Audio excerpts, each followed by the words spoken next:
Hello everyone, good morning and welcome to the 2025 NCDC Draft. My name is Alex Kyrias and you are watching the draft live on Black Bear TV. We are so happy that you decided to join us this morning as we begin the Phase 1 draft here today on Thursday, May 15th. I want to say welcome to everyone out there watching today.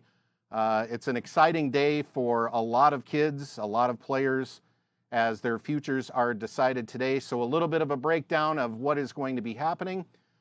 This morning, Phase 1 of the draft. And what we're trying to do here basically for every team is get to 50 players on the protected list. They do that one of number of ways. Obviously the veterans that are coming back to the group. Then you have tenders that are signed. Today's draft, both Phase 1 and in Phase 2. So it really can be a combination of what they feel like they want to draft, either in Phase 1, which features players that are born in either 2008 or 2009, or the Phase 2 draft, which we will have later today at 2 p.m. Eastern here on Black Bear TV, which features older players born a little bit earlier than that Phase 1 group. So that's basically what we're here to do today in Phase 1.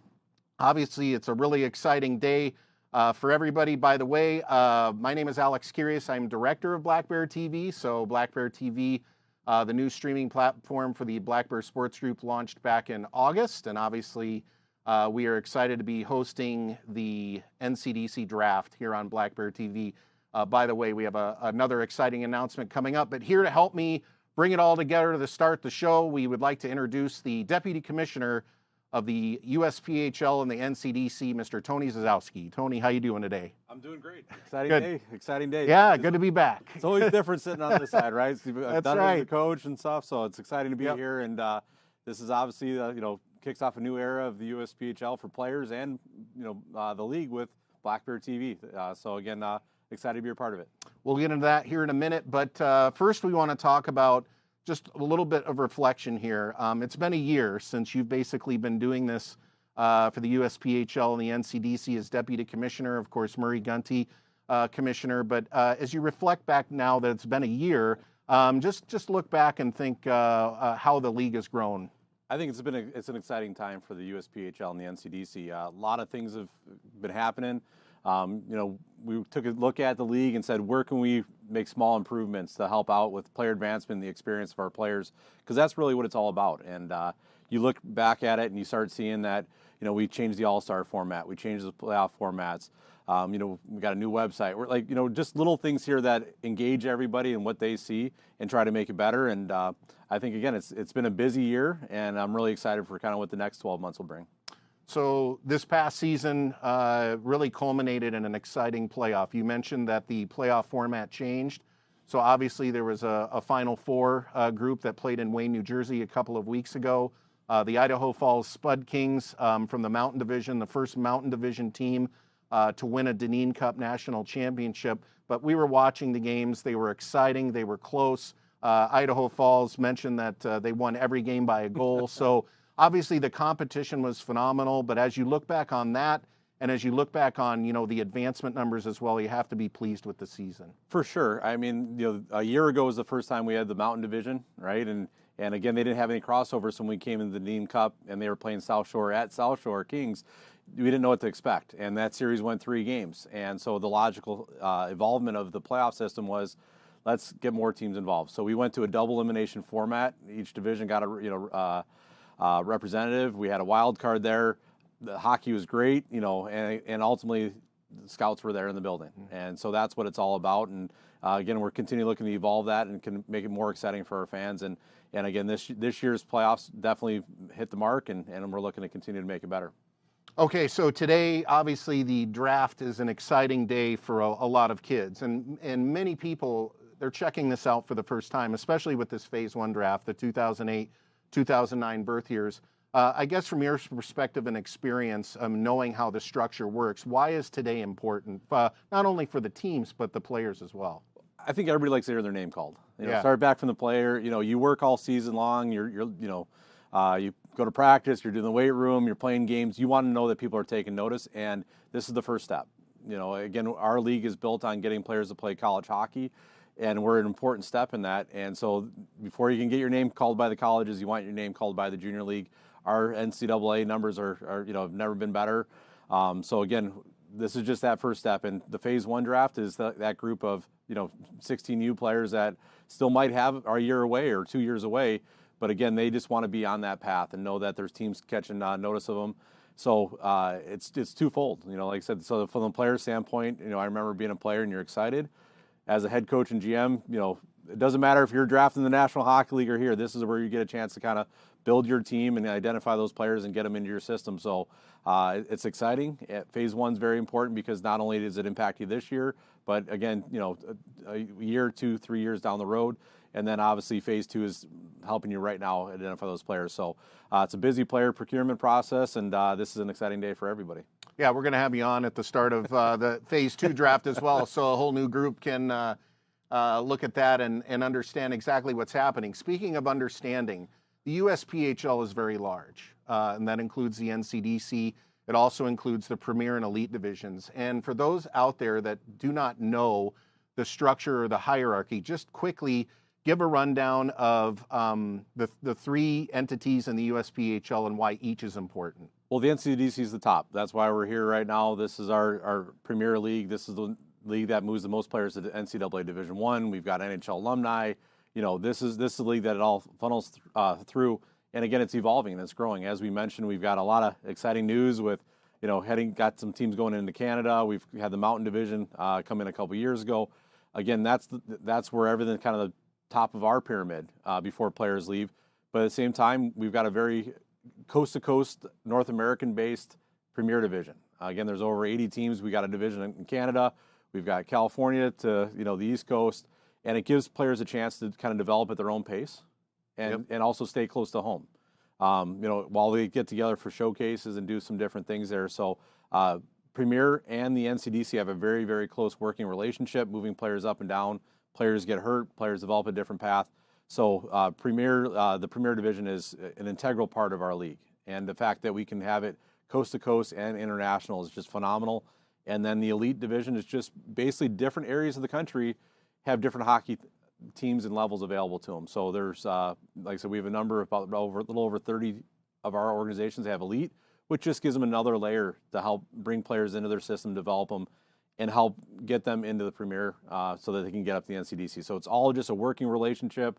And I know you're going to ask the next question. Again, we have the big news that we're also integrating now is our J18 division. So, within these areas, some of the areas that they're not allowed to have youth hockey organizations underneath them.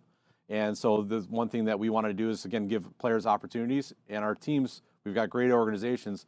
So we wanted to give our organizations an opportunity to offer another product to get more players in. So this is more for, 16, 17, and 18-year-olds, where junior hockey is more, 17, 18, 19, 20. So again, we're just continually trying to work with our players and find out what do the players need to develop at their own pace that makes them successful, and then give the tools to our teams that, we'll help them out with. And so it's exciting news. And like I said, it just shows the reach of the USPHL.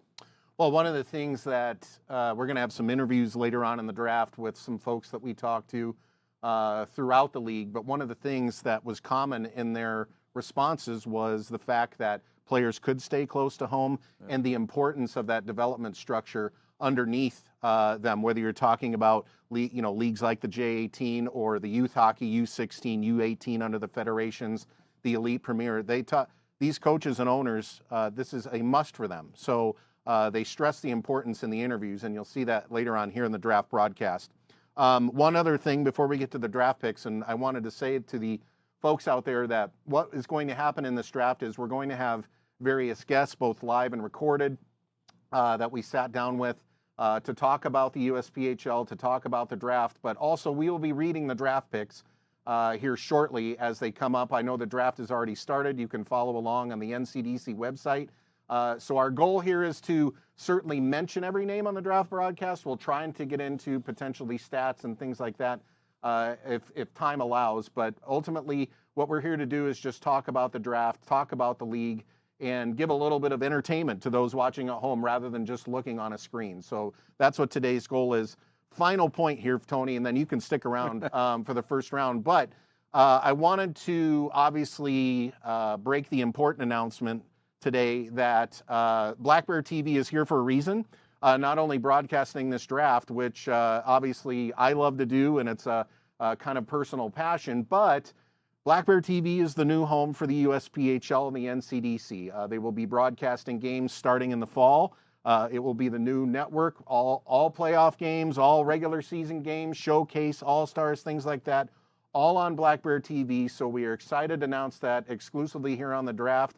I'm excited. I know you're excited about this, the fact that we're moving to the Black Bear TV network, which has had such an exciting first year. We've got great partners. I mean, Black Bear TV launched in September, so you talk about it being a busy year.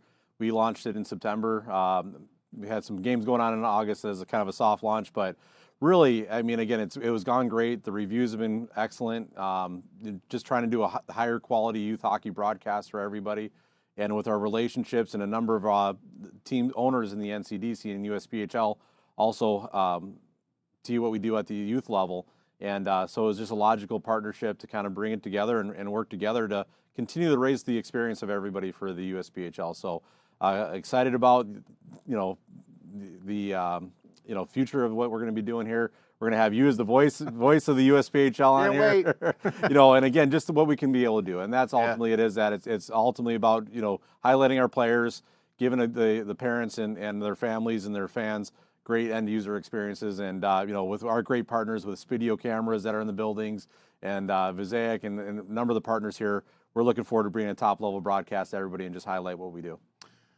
Well, I'm excited, obviously, because it's the network that I run and I'm in charge of. But the second part of it is I think our teams are excited because ultimately a lot of what you see on the screen at home during games is their production, and it gives them a chance to shine. So I know that whether it's the owners, the coaches, the broadcasters, they're excited about the opportunity to be on a new platform, see how it works. By the way, I know everybody at home is interested. Hey, when can I buy this?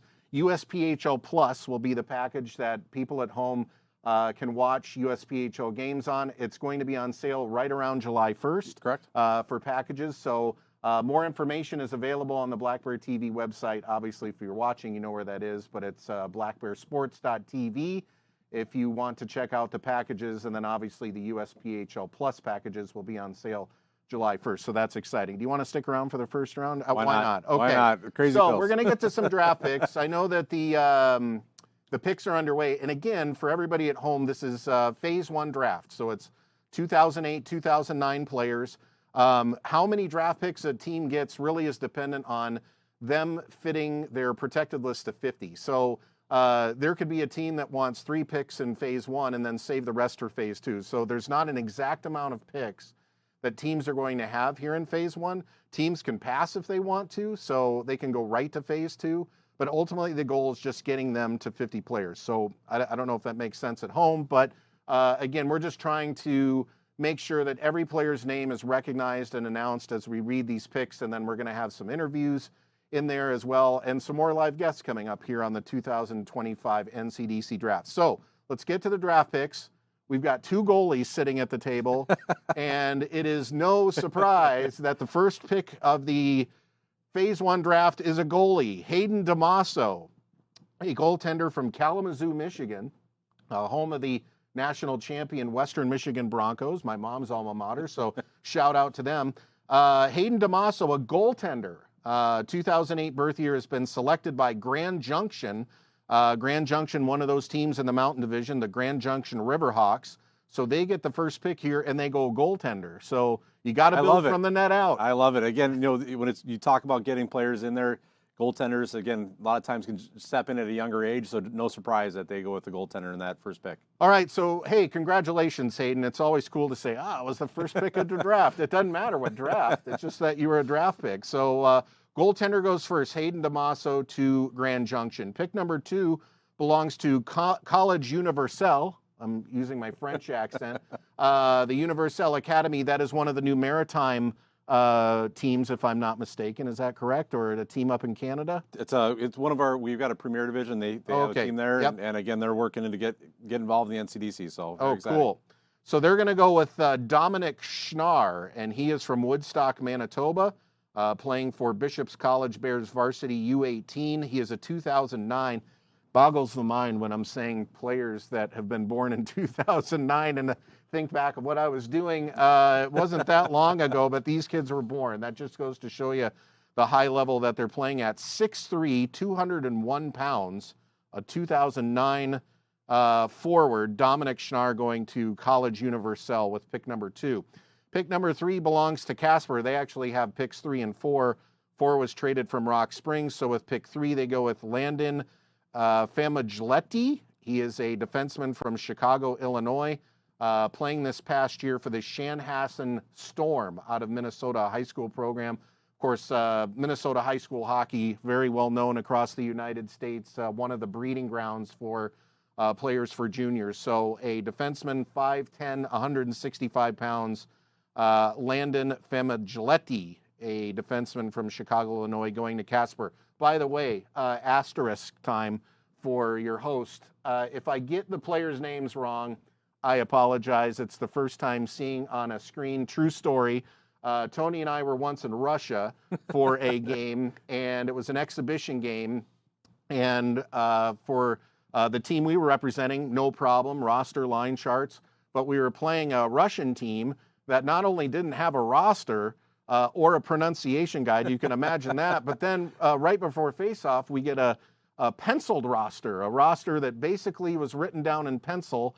So there I was trying to decipher names in Russian written down in pencil. So it has been worse here than seeing names on a screen. That's why you're for the first voice. time. Experience. I mean, that's why you're the voice. That's of right. Black Bear TV. Yes, so. that's right. So again, if I say a player's name wrong, I apologize. It's the first time seeing it. So we just had Casper number 3 pick. Casper number 4 overall goes to Olivier Tetreault. I'm leaning on my high school French there. Defenseman from St. Michael, Quebec, College Bourget Volts, U18 team, 6 feet, 176 pounds. Defenseman Olivier Tetreault going to Casper. That pick was traded from Rock Springs. At pick number 5, the Connecticut Rangers select Louis Giantiaso from Darien, Connecticut. Connecticut Junior Rangers. That's a THF team that we hear a lot about during our time in Black Bear and the federations. But the Connecticut Junior Rangers, one of those really good programs out there. 16U team. He is 5'6", 100 pounds. So he's a smaller guy, but again, might have the speed. Speed and skill are one of the things that these teams are looking for. Well, like we said, all these players aren't necessarily looking to jump in the lineup next year. They might play some affiliate games just to do it. But again, I'm just excited. Obviously, you see the interrelationships between the leagues, right? That's really what it's about. You're seeing players drafted from Quebec. We've got a large presence up there with our growing J18 division. We're going to have a bunch of teams and the THF. So it's just an exciting day to show that to these players that, again, you're being noticed, and you always never know who's watching. Well, one of the things about Louis Giantiaso is that he can put the puck in the net.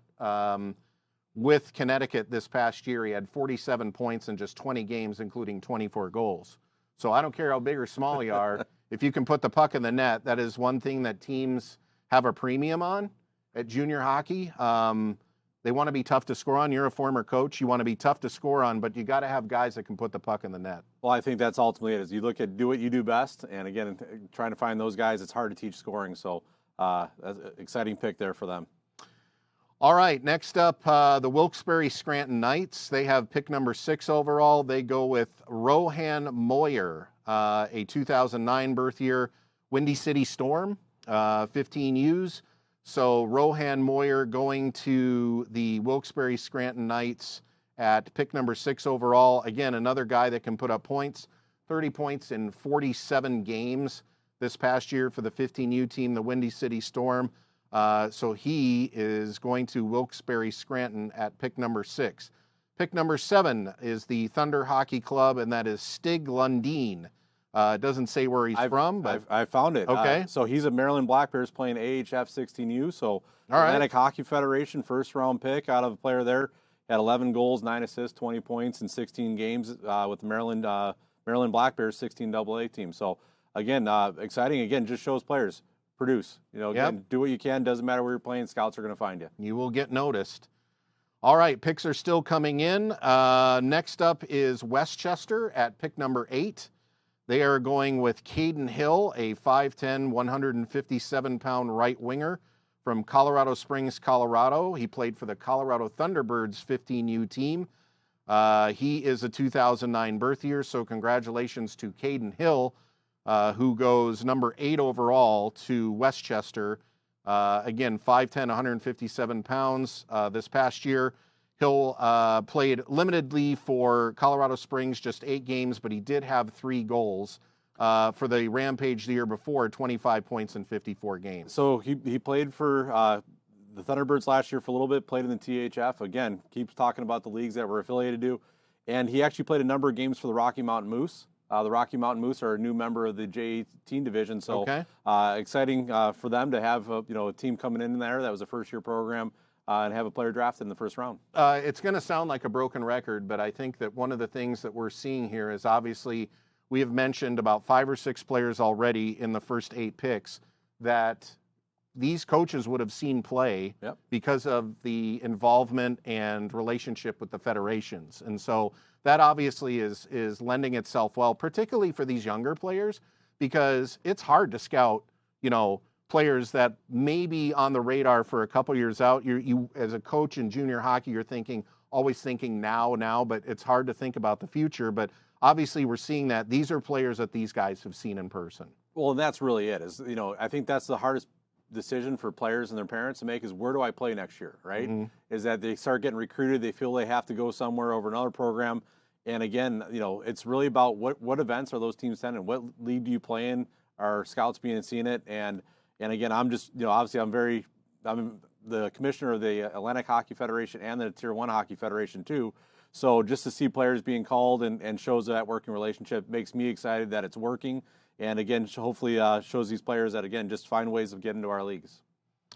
All right, continuing here in the draft, we left off with Caden Hill, the Westchester. The Rockets Hockey Club select Carter Edmonds, a left winger, 6'2", 190, a late 2009. So incredible size for that late of a 2009. Played this past year for the North Jersey Avalanche 15U team out of Rye, New York. That's where Carter is from. But another great pick there from the Avalanche, a very good established program. 21 points in just 18 games and comes with a lot of size.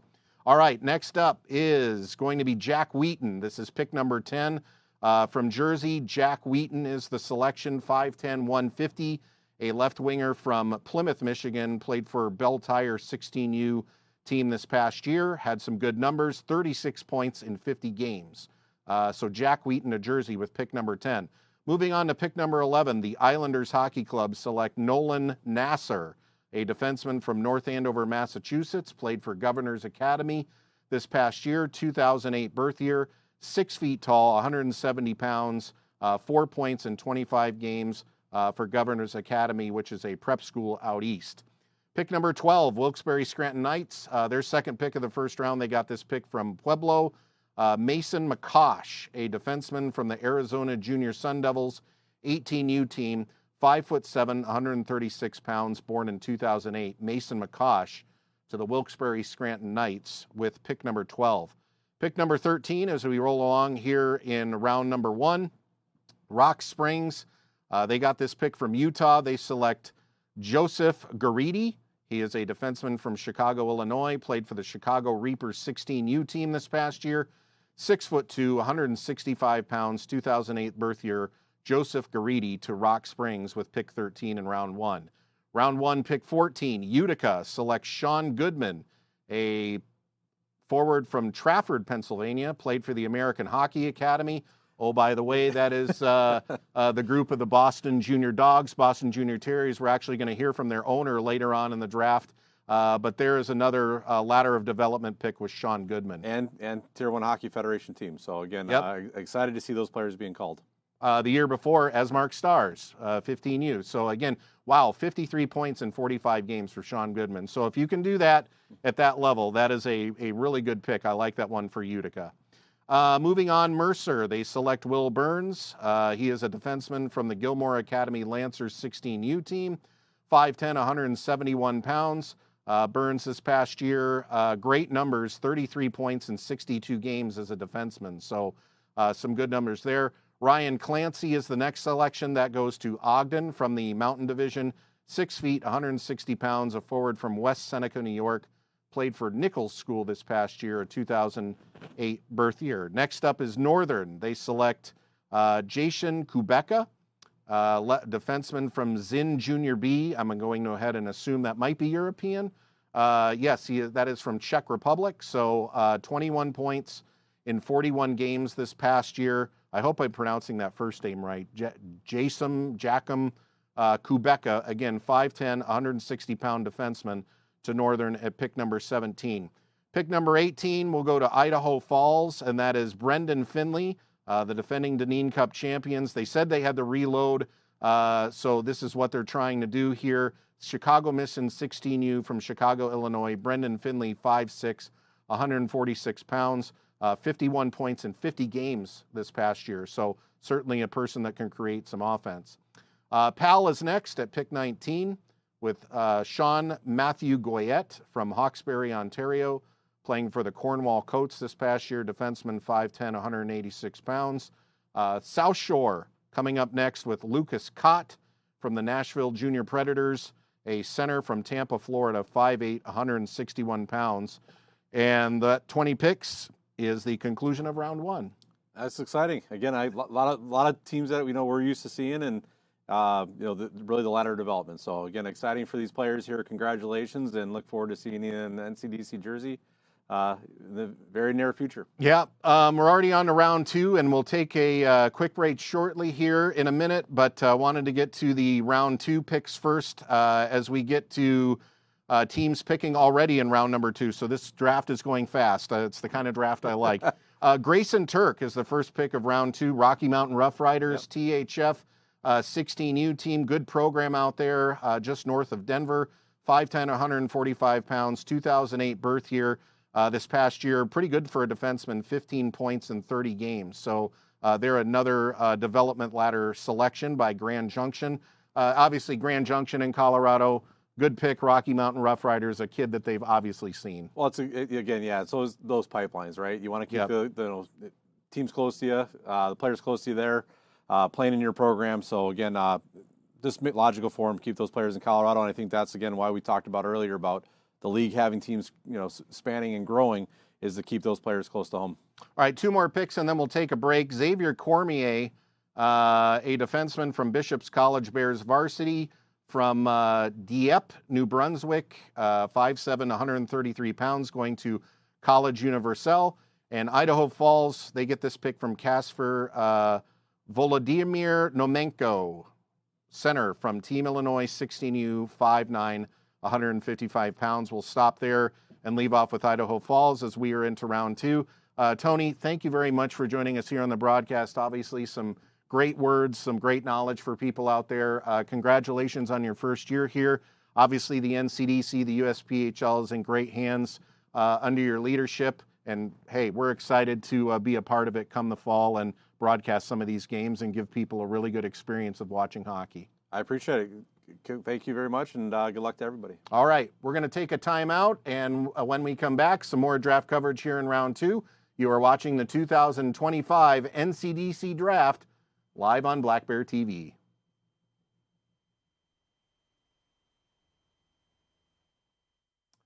Welcome back to the 2025 NCDC Draft. Part of what makes this draft great is that we can talk to a variety of people, and we welcome one of our guests today. It is the head coach and general manager of the Westchester Wolves, R.C. Like. R.C., how you doing today? Great. Thank you for having me on the show. Absolutely. It's good to have you. One of the things about the NCDC and USPHL in general is the fact that it is so big, so vast, covers so much of the country. Tell us a little bit about the Westchester Wolves. Where are you guys located, your community, things like that, just to get an idea of the community that surrounds you. We're located in Westchester, Pennsylvania. It's about 45 minutes outside of Philadelphia. Great, nice area that's nestled in with lots to do for our players. Really nice community setting. We have a full path of development from U16 AAA, U18 AAA, USPHL Premier, and Elite, and then also our NCDC team. I was going to ask, how important is that ladder of development? Obviously, as a coach, you can keep an eye on kids that are as young as 15 years old that are coming up within your organization, and obviously the goal is to have them play all the way through to the top level. I know some move on to other clubs and other programs, but how important is it to have those kids under your umbrella from maybe 15 all the way to 20?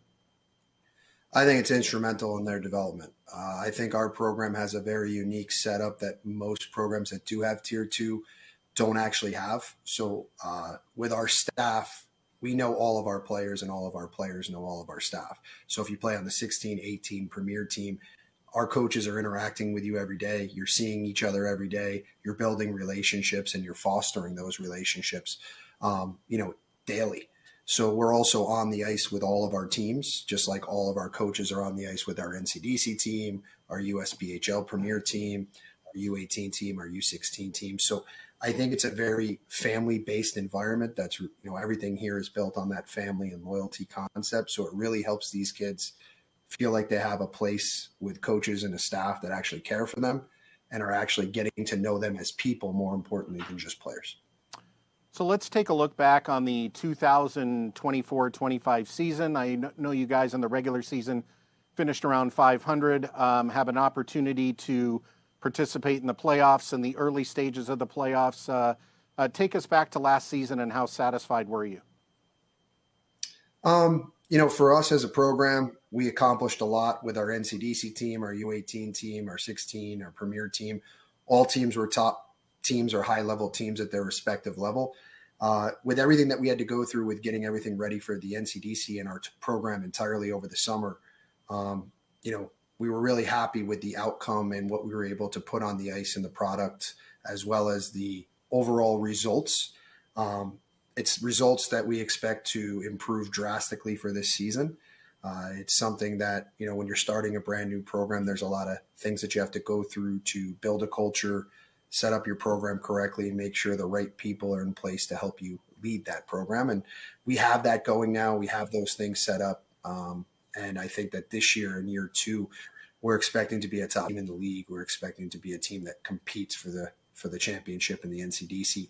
That is our goals from day one, as it always is. And we want to be a place that leads the league in player development and advancement. And that's something that we've already done in year 1 with having the most players called up in the league from our affiliates. And we plan to continue that moving forward. Congratulations on that, by the way. As you build towards the 25-26 season upcoming here, I know you've probably got a list of guys that were on the team last year. Obviously, there's the tender process, and then you have what's going on today, which is in the draft. I just want to know basically what you're looking for in the draft. You've got 2 phases, phase 1, which is more younger guys, and then phase 2, which is more guys that are ready to participate right away at the junior level. Just maybe some philosophies or needs that you have as a team. The biggest thing with us, again, is building those relationships. So the kids that we'll be looking at that are 08 and 09 birth years in the phase 1 are players that are coming into our academy to play for one of our academy teams that we'll be drafting, as well as players who are already secured spots who want to come in the following season and potentially play in our program at the NCDC level. So we're really, for us from a draft perspective, that's really what we focus on, is bringing kids in and identifying kids that want to be part of the process, want to be in our Wolves pro right reasons, and really actually want to be here unless they can go past us. And if they can go to a higher level because they go past the NCDC, then that's great. Everybody's happy. But we're really trying to identify those young prospects that in a year, possibly 2, would be guys that are going to play in our program. Some of those guys, like I said, are going to play here this year in our academy that we are going to draft and protect and bring in, and they're going to get that experience of practicing and potentially playing some games this season. And then with our older draft in phase 2, those guys that we're drafting in that we feel are super high impact guys. For us, we're really looking at veteran tier 2 players in that draft that are going to come in and make an immediate impact in our lineup and are going to bring veteran experience. They're going to have a pretty good track record in terms of playing at the tier 2 level already and knowing what that means. So those are the guys we've really identified in phase 2 that we feel are going to be high impact guys immediately for us right away. Lastly, what is your style of hockey as a coach, and as you look to the draft, what are your biggest team needs positionally, or even mentally as a type of player that you're looking for? I think with the way that we play, we're really big on our transition. We're very physical. We compete all over the ice. We outcompete every team that we play. So being a 200-foot player and being able to play in all areas of the ice, winning battles, blocking shots, finishing hits, making plays, that's something that we really look for our culture and what we want to see. And I think this year, we really wanted to identify some older guys that are going to be able to be a little bit more offensive right out of the gate and are going to have some higher end hockey IQ. I think that's one thing that I've noticed a lot of falling off all the way from the youth program up to the junior levels now is hockey IQ is an important thing. The ability to skate, obviously with the speed of our league, is very important. But the hockey IQ of understanding what to do and how to make plays, I think is dwindling. And I think it's something that we really are looking for in our players, that they have a strong hockey IQ and a great compete level. And I think, obviously the skating component, I feel our league is an extremely fast league, and it is heavy, especially the Atlantic Division, but it's extremely fast. So guys that can skate and play at that speed and be able to think at that speed is something that's really important. R.C. Lyke, head coach and general manager of the Westchester Wolves. Great talking to you today. Thank you so much for joining us here on the 2025 NCDC Draft, and good luck this upcoming season. Thank you for having me, and I really appreciate it, and we'll talk to you soon. Absolutely. We'll be right back with more 2025 NCDC Draft coverage right after this.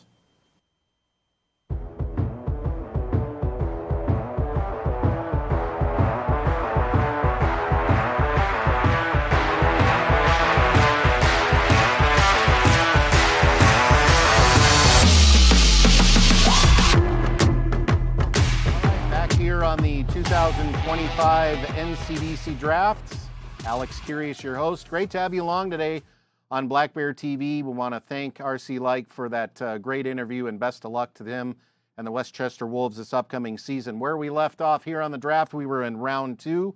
The pick here is Rock Springs. They select Jacob Coomer, a forward from the Windy City Storm 16U team, 44 points in 44 games. This past year, so he goes to Rock Springs at pick 24 from the Windy City Storm 16U team.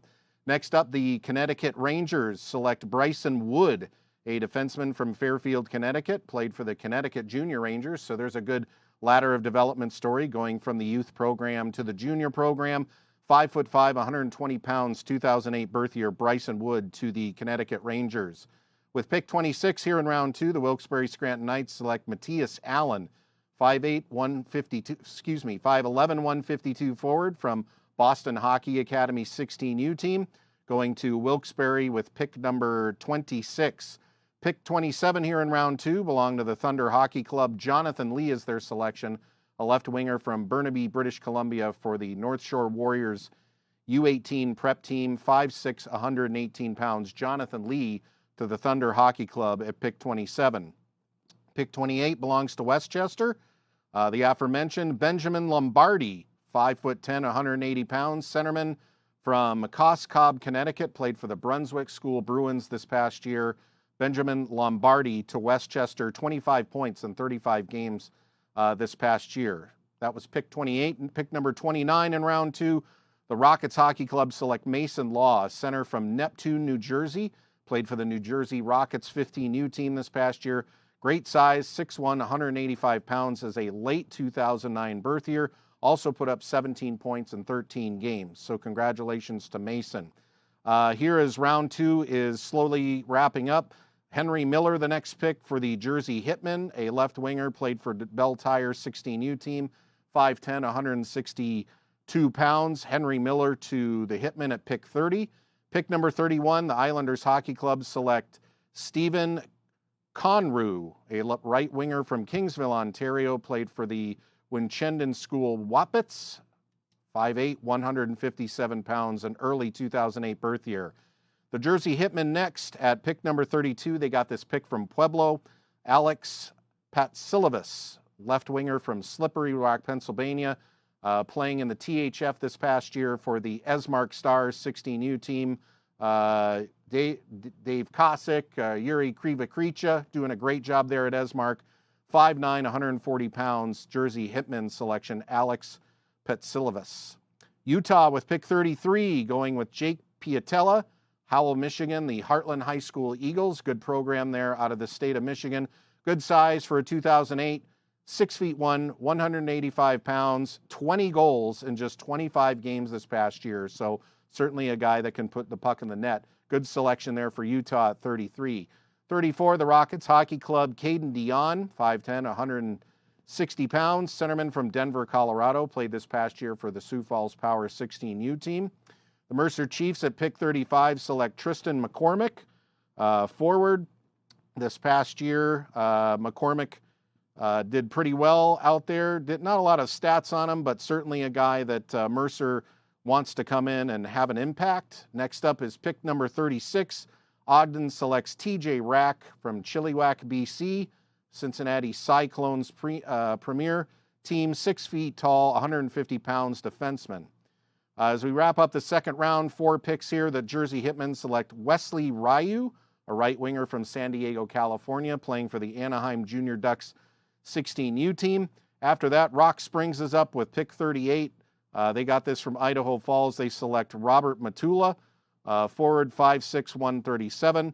Pal at pick 39 selects Michael Domina, a defenseman from Black Bear National Academy 16U team, 2008 birth year. And with the final pick of round number 2, the Wilkes-Barre Scranton Knights select Tucker Clare from Orleans, Ontario, playing this past year for the CIH Academy Voyeurs Prep U18 team, 6'2", 177, great size for the 2008 birth year. Round 2 is done, and we are moving on to round 3, but before we will take a short break and back with our next guest.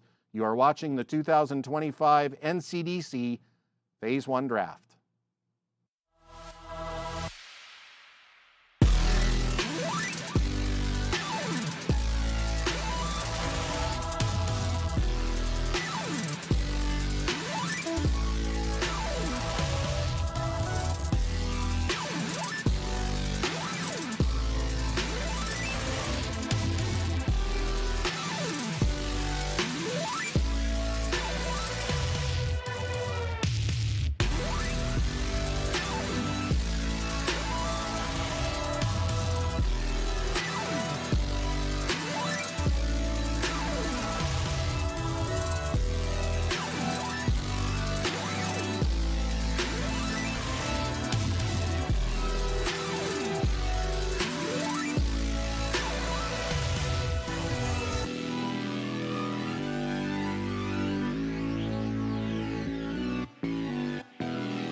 Welcome back to the 2025 Phase 1 NCDC Draft. My name is Alex Kyrias. Glad to be your host today.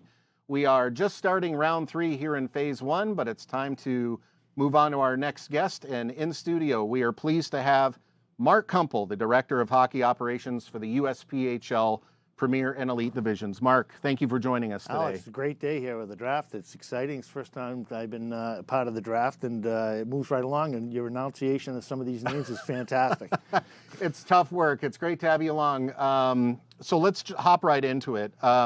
As the person that's basically in charge of the Premier and Elite Divisions, Tony Zazowski earlier explained how they sort of fit into the spectrum, but from your perspective, how are they important to the overall thing that we're doing here today with the NCDC? Well, I heard Tony talk about the elite being a regional thing, which it is. And, some of these regions, and I happen to live in Maine, and, I've been there for 25, 26 years now, and I've watched the hockey community shrink.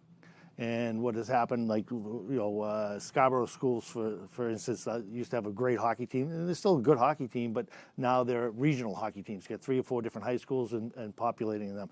And they're down to about 15, 16 games, and the elite division offers those areas a place for these kids to play more than 15 to 16 games. Some of them do play split season they'll leave and come back after the high school season. But we offer, with the elite division, the opportunity to play a lot of hockey, get great coaching, and also, as you talk about, get involved with the ladder of development. Let's review this past season. It was an exciting one, whether it was regular season games, showcases, the playoffs were incredible. But as you look back on it, you have to think that as each season comes along, it just keeps getting better and better. Well, this was my first season. I basically joined up about this time last year, and there's a lot of new things for me to learn, a lot of new people to learn. We have over 100 teams at the Premier and the Elite level, and a couple thousand players, and a lot of platforms to learn. But it was very exciting. I think the pinnacle, I don't want to call it the pinnacle, I guess I just did. Because the All-Star event that we put together this year and had it over there in South Shore in the Kings was a phenomenal event. It was tons of scouts. There was a buzz in the air. The kids came from all around the country. Everybody had an opportunity to have a player from their team come out and play and be part of it. And it really showcased the NCDC and the premier levels together. And boy, it was an exciting event. The scouts loved it, and it's something that we're going to look to build on. Speaking of scouts, scouts? I think scouts. I would imagine that from a league perspective, obviously from your perspective, the number one thing here that we're here to do is develop and advance. And the elite and the premier do such a good job of advancing players, onward and upward. And obviously, you want a team to have success on the ice, but when you talk to all these coaches and owners, the influence and the priority is definitely on development and advancement. Yeah, so let's go off topic just a little bit here, Alex, and throw a curveball at you here. I always maintained when I coached juniors, I coached the different levels, professional leagues, etc. I always told the kids it doesn't matter where you're playing; it's what you're doing, where you're at. Mm-hmm. And you need to find a place it's good for you. The coaching is good for you. That's what's one of our best weapons for the league. The USPHL is a fact. Our size is a weapon. It's not a hindrance because we have locations all around the country. If you want to be a nuclear engineer, might want to put yourself in Boston area because the University of Lowell, my alma mater, has a nuclear engineering program. Those type of things. But it's so important for the guys to understand. It doesn't matter where you play. It's when you're there. What are you doing there? And I'm going to challenge it right now. In 1985, there were 3 players in the National Hockey League, 21 teams, about 800 players. 3 players came from Division II hockey. Can you name them? No. Okay. Mark Humpel, Joel Otto, and holy smokes, Craig McTavish, the last guy not to wear a helmet.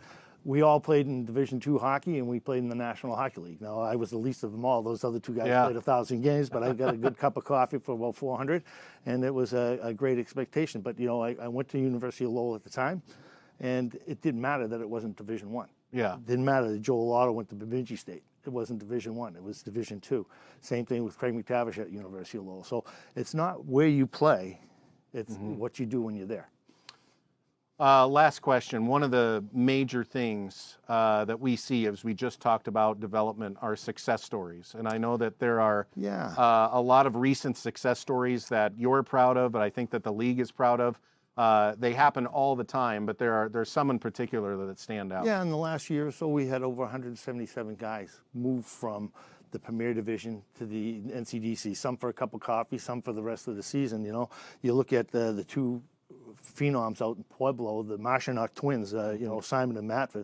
They played in Potomac 2 years ago, and this year they're leading the league up scoring at 60 and 70 points between the two. There's over 104, 150 points, so they came out of our Premier and Elite division. And so you also have a goaltender out of Atlanta that went up to Pueblo. He goes, Noel Friedman. He ends up leaves Atlanta with 937 save percentage, steps up into the NCDC and gets to a 950. So there's a success story. Wow. And another guy like Trevor Belak, it's a little different because he plays in 22-23 season for the Cyclones, wins the national championship. Next year he plays for the Cyclones NCDC, has a good year, but actually goes back to the premier team the next year, and he gets his promoted and gets a scholarship and an opportunity to play at Wilkes College. So whatever the path is, there's a path out there for everybody. All right, Mark, want to thank you for being on the broadcast today. You've been a tremendous amount of information, obviously, for people out there that may not know a lot about the Elite and Premier divisions. Obviously, Black Bear TV is really excited to be broadcasting these games this upcoming fall, and I know that the NCDC and the USPHL are very lucky to have you at the helm watching out for these two leagues and tracking all of this information and making sure that both leagues are doing their job in development and advancement. So as the season goes on and we have an opportunity maybe at the All-Star break or maybe next year's national championships and you're going to interview me, you might want to be able to get us some subtitles from my Bostonian so the people at home can understand it. But it was a pleasure. I really have enjoyed my season with the USPHL and looking forward to next. Well, thank you for being in person here at the draft, too. It's always great to have somebody next to you at the desk and talk some hockey, and that's what we're here to do today. So thank you again for joining us. Excellent. Thanks for having me. All right. That is Mark Kumpel, the Director of Hockey Operations for both the Elite and Premier divisions. We're going to take a quick timeout and back for round 3 picks here on the 2025 Phase 1 NCDC Draft on Black Bear TV.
Hey, welcome back to the 2025 NCDC Phase 1 Draft. My name is Alex Kyrias, your host here on Black Bear TV. Good to have you along on our new streaming network for the USPHL, as announced earlier today. We are excited to be broadcasting not only the 26,000 games that we've done to date on Black Bear TV, but adding the USPHL and the NCDC to the mix coming this fall. By the way, packages on sale July 1st, blackbearsports.tv.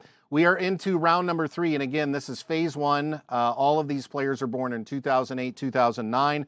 One of the things we want to do today is obviously get every player's name on the broadcast, at least if we just read it. May not be able to go in depth because of the large amount of interviews and things like that we have going on, but again, we want to make sure that we read everybody aloud. So moving into round 3, This is pick 41 belonging to Grand Junction. Gabriel Irvala, a 5'11", 165 right winger from Calgary, Alberta, playing for Calgary International U18 Prep, going to Grand Junction at pick 41.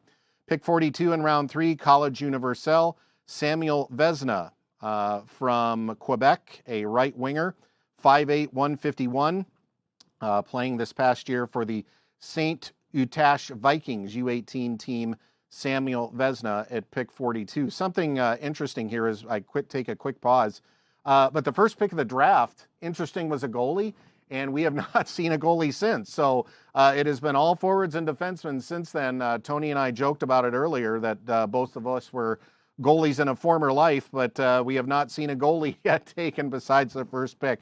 Find that interesting. Okay, moving on. Pueblo, who gave the defending champ Idaho Falls such a problem there in the playoffs. They were actually leading 2-1 in the playoff series. They're up. This pick from Casper, they select Aiden Yu, a right winger from Baldwin Park, California, played this past year for the Wenatchee Wild Hockey Academy U17 Prep. 6'1", 165, Aiden Yu, 34 points in 33 games, so a point-per-game performer there for Wenatchee. Pick 44, Utah. They get this from Rock Springs. Keaton Dorzik is their selection from Dallas, Texas. Played this past year up in Minnesota for Mankato West High School. 5'8", 160, Keaton Dorzik to Utah at pick 44. Pick 45, Vladislav Ivlev, a forward from the Connecticut Junior Rangers 16U team. I think that's the third player today selected from the Connecticut Junior Rangers 16U team.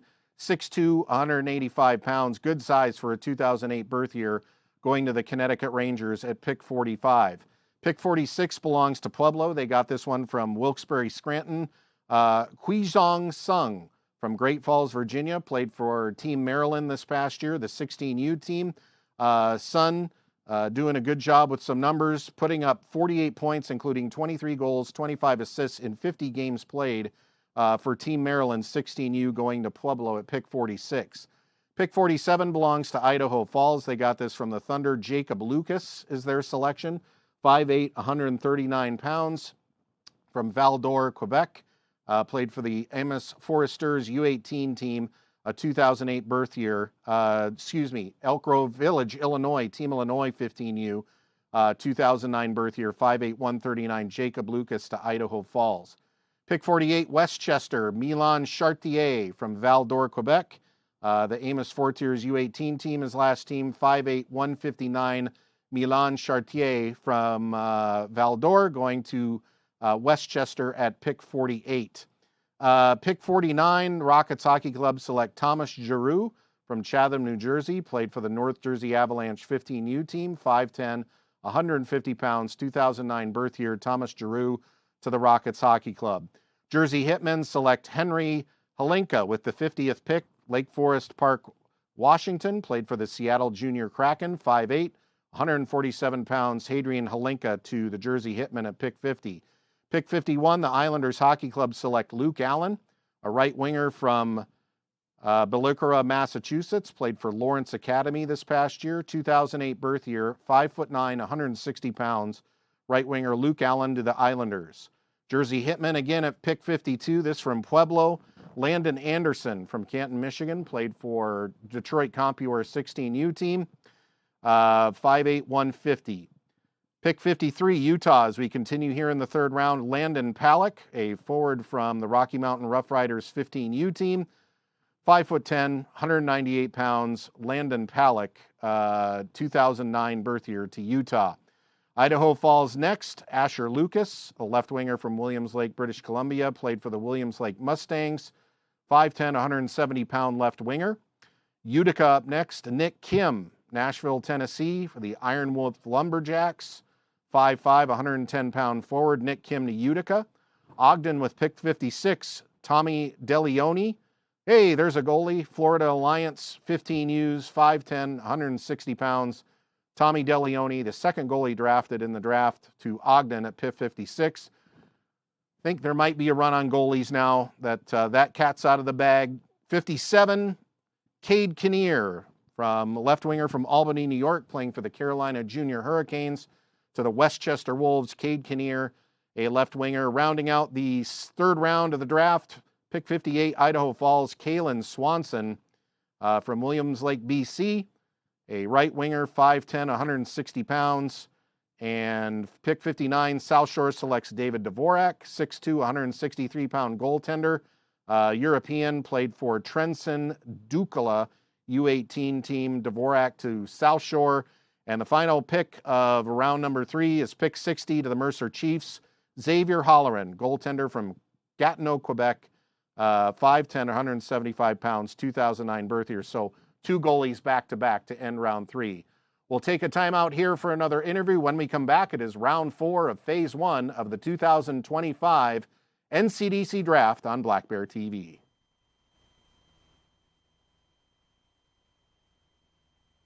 Welcome back to the 2025 NCDC Draft. It's good to have you along today, and it's great to have guests on today's broadcast. We say hello to our next one. It's a new face here in the NCDC world as we say hello to the head coach and GM of the Woodstock Slammers, Jason Tatarnic. Jason, thank you so much for joining us on today's broadcast. Oh, not a problem. Thanks for having me.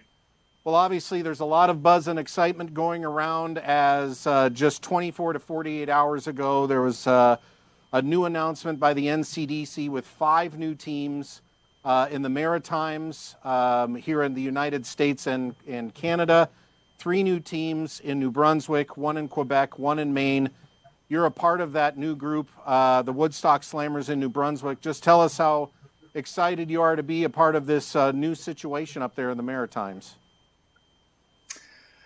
Yeah, I think it's a really exciting time for Woodstock. They had a junior team there from 2003 to 2018. So I know they're pretty excited to get the junior team back. The community's, there's quite a bit of buzz there. So, I think it's great. I coached there from 2005 to 2013. So it's kind of a homecoming for me. And, I'm really excited to be back there. Tell us about that community. Obviously, the USPHL is a vast league and huge league with hundreds of teams. So just real quick, give the folks at home who have never heard of Woodstock or New Brunswick, for that matter, just a peek into the community and what type of support you feel you guys are going to get. Yeah, the community of Woodstock, they were real spoiled there for a long time with their team. I was there 8 years, and during my time, we were in the finals 4 times, and we won it 3 times. And in 2012, we marched all the way to the national championship final, where we lost to Penticton by a goal. So, they're very familiar with junior hockey. They're used to having a very good team there, and I think they're going to be real excited to see the team back. And during my time there, we always came down and played some of the teams in New England. We participated in the Old Woodchuck showcase in Burlington, Vermont. So our team is pretty familiar to some of the New England teams. Well, I know you have close to 20 years of coaching in Canadian junior hockey. You mentioned some of that experience just now, some of that experience in the BCHL, some of that in the MGHL. Just curious, what have all of these experiences taught you, and how are you going to take those experiences here to Woodstock in order to have success this year? Yeah, so a little bit different for us as an expansion team. So, right from the ground up and running. But I think my experience in the BCHL will help me because, every year we lost anywhere from, 13 to 16 players. So we were kind of used to rebuilding our roster every year. So it's going to be no different for us this year. So, we've been busy with our tenders, and we want to grab some young kids and some older kids, and then after the draft this week, we're really going to get out there into our heavy recruiting mode.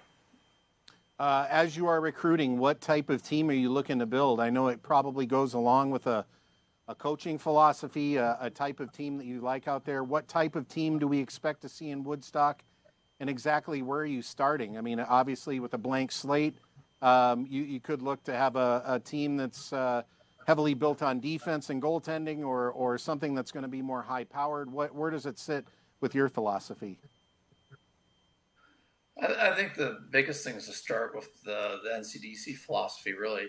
It's a league that wants to promote players to the next level and push kids onto college hockey. So, that's the type of player that we want, and that's what we want to focus on. And because that's what the league provides. You have those.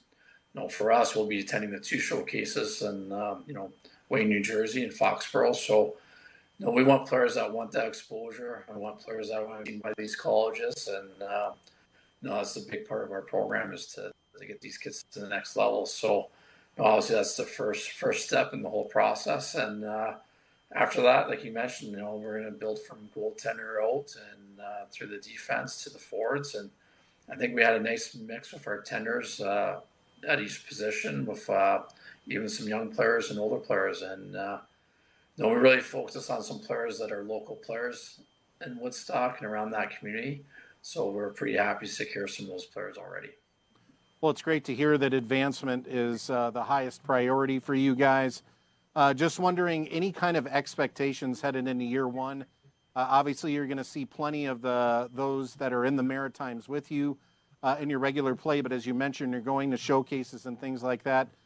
Being thrown right in the fire really is an expansion team. So I'm wondering from a goals standpoint, win-loss record standpoint, what are you looking to do here in your first expansion season?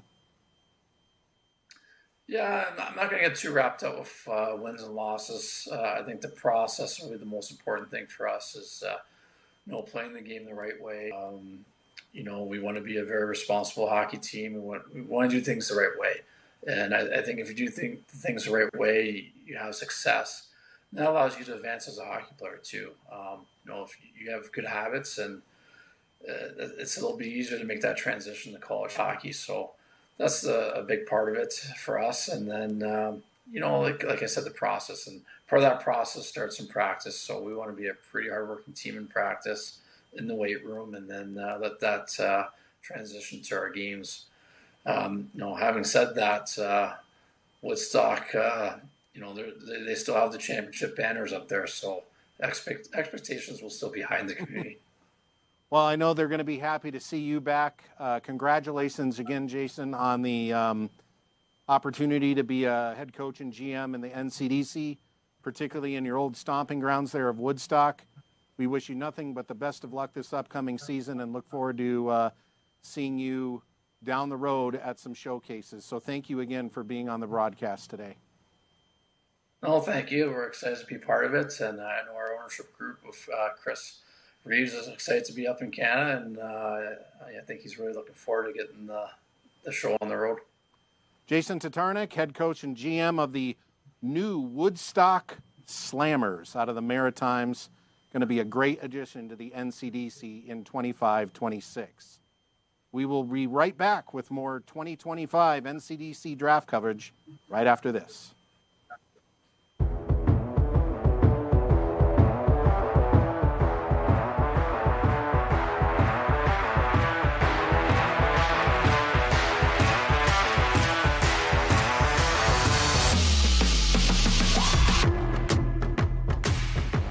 Hey there, welcome back to the 2025 NCDC Phase 1 Draft. I am Alex Kyrias, your host and director of Black Bear TV, and we are live on Black Bear TV. Want to thank all of you for joining us here today on this free draft broadcast, hopefully getting acclimated with the Black Bear TV platform. Exciting news earlier on in this draft that we will be broadcasting the NCDC and USPHL for the entire 25-26 season as the new streaming platform. Packages will be on sale starting on July 1st, so keep a look for that. But feel free to navigate the site. Black Bear TV launched back in August of 2024, broadcasting to date over 26,000 games. So we are certainly excited to add the NCDC and USPHL to the mix. But today, it's all about the draft. Right now, Phase 1, which are players born in 2008, 2009. Basically, what we're trying to do today is get to 50 players on a protected list. So how to get on a protected list, really one of three ways. One, you're a veteran, so you're listed already on the team as playing this past year. Two, tender, and a tender is a contract that basically says if you're going to be playing within the NCDC that team has your rights. And then 3, the draft, and that includes both Phase 1 and Phase 2. So teams can select whether or not they're going to take a lot of players in Phase 1 or save that until Phase 2, but the ultimate goal is to get to 50. And here, as we start round number 4, we're going to see teams start passing. That means that they're satisfied at this point with their picks. They're going to use the remaining picks in Phase 2, which, oh, by the way, is coming up at 2 p.m. Eastern right back here on Black Bear TV. It will be a separate show, so you will have to close out the Phase 1 stream, or it will end, and then we will go into Phase 2 at 2 p.m. Eastern. Same time, same back channel, so we'll have it right here on Black Bear TV. But round 4 is underway, so let's get into some more selections. We want to make sure that we read every player's name that is selected here on the draft show. So Grand Junction with the first pick in round 4, pick 61, select Michael Hadnaghi, a 6'3", 190-pound centerman from Ljungby, Sweden. So congratulations to Michael Hadnaghi from Ljungby, Sweden. Big center, 2008 birth year, 6'3", 190, going to Grand Junction. Pick number 62 belongs to College Universelle. Benjamin Lacoste is their selection, a defenseman from St. Julie, Quebec, playing for the Hawkesbury Knights Premier Team, 6'1", 179 pounds. Benjamin Lacoste going to College Universelle. Pick number 63, which the Jersey Hitmen acquired from Casper, they pass on. So that is the first pass of the Phase 1 draft.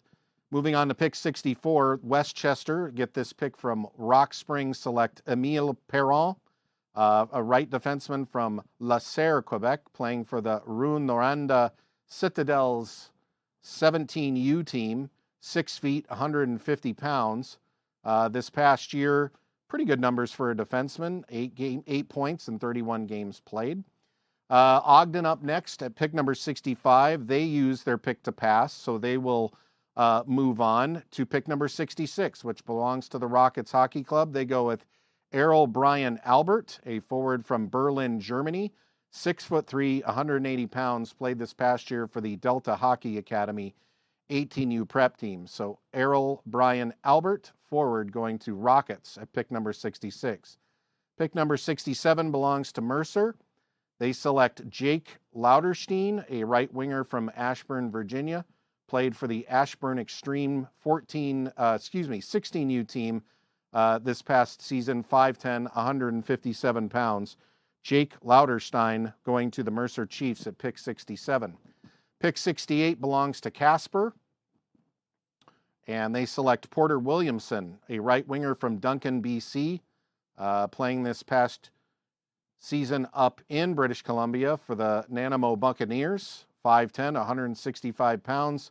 Porter Williamson, during the regular season, 6 points in 23 games to Casper. Pick 69, the Northern Cyclones select Lucas Koprovansky, a right winger from Trenčín, Slovakia, playing for the Maine Mariners 16U team. This past year, 5'9", 155 pounds. Pick 70 and 71, Jersey and Mercer respectively are going to pass. So Jersey at 70 passes and Mercer Chiefs at 71 pass, as does pick 72, Pueblo. They're passing, so we're seeing more and more teams passing, which tells me that we're winding down on our draft picks. Pick 73 belongs to Utah. They select Lucas Brouwer, 5'9", 134-pound left winger from Södertälje, Sweden. Pick number 74 belongs to Utica. They select Gavin Wakeland, a defenseman from Denver, Colorado, playing for the Buffalo Junior Sabres 16U team, 5'11", 170 pounds. Picks 75 through 78, that includes Mercer, Idaho Falls, Jersey Hitmen, and Idaho Falls again, all pass. So that's pick 75 Mercer, pick 76 Idaho Falls, pick 77 Jersey Hitmen, and pick 78 Idaho Falls, all pass. Pick 79 here towards the end of round 4 belong to PAL. They select Ryan Walsh, 5'8", 160-pound forward from Comic, New York, playing for the Boston Hockey Academy 16U team this past year. Decent numbers there for the 2008 Walsh.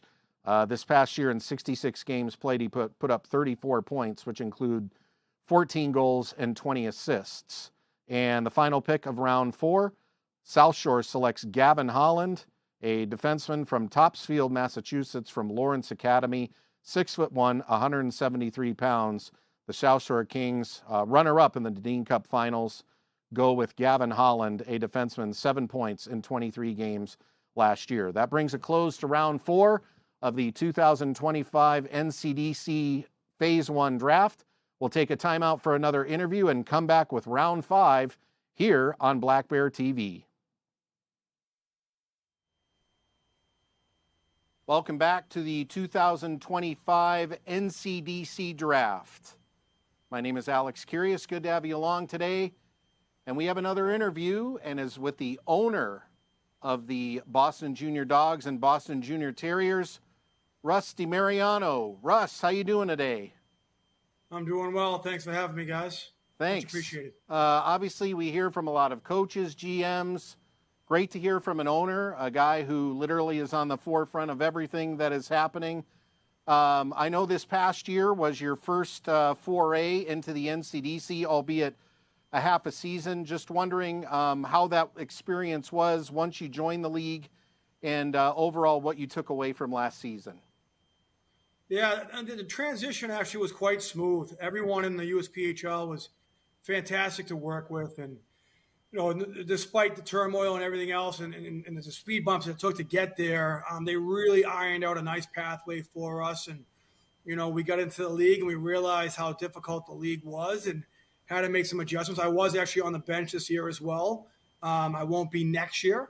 But so just being there on the forefront and seeing the adjustments we had to make. And we made some adjustments, probably a month or two into the season, into our season, in that split season, which really helped us along the way and be more competitive to really align us properly for going in full steam at the beginning of next year and also into this draft as well. So you have to be excited going into this year, knowing it's your first full season. You've had a window of time to prepare. Obviously, part of that is today's draft and the tendering system and things like that. But you have to be excited that you've got time now to figure out what the USPHL is, and now and you can go into a fresh new season ready to go. Absolutely, for sure. I mean, I guess it was a good, I don't want to use the term trial run because, we had stuff to play for and the boys were playing their hearts out, but it really did align us on the right track to be competitive next year. And I think we're going to be there. I think we're going to be extremely competitive, and our staff and our team and my head coach and GM, Cody Gonyu, is working extremely hard behind the scenes for this draft. And, he knows our expectations. We don't apologize for having high expectations, with me being the owner and being so heavily involved. And we want to hit the ground running, in August and September. So we want to be there right out of the gate, right, with the big dogs in the league. And we hope to be there, and we think we can be there. One of the things we're doing here on our interviews today is with each team, we're talking about team specifics. And that means that you can look anywhere on a USPHL or an NCDC map and see a team and a logo. But I'd like you to go into your community. What type of community are you guys in? Where is that community exactly within the United States? What type of building do you have? Just the specifics so people can get a little bit better of idea of the Boston Junior Dogs.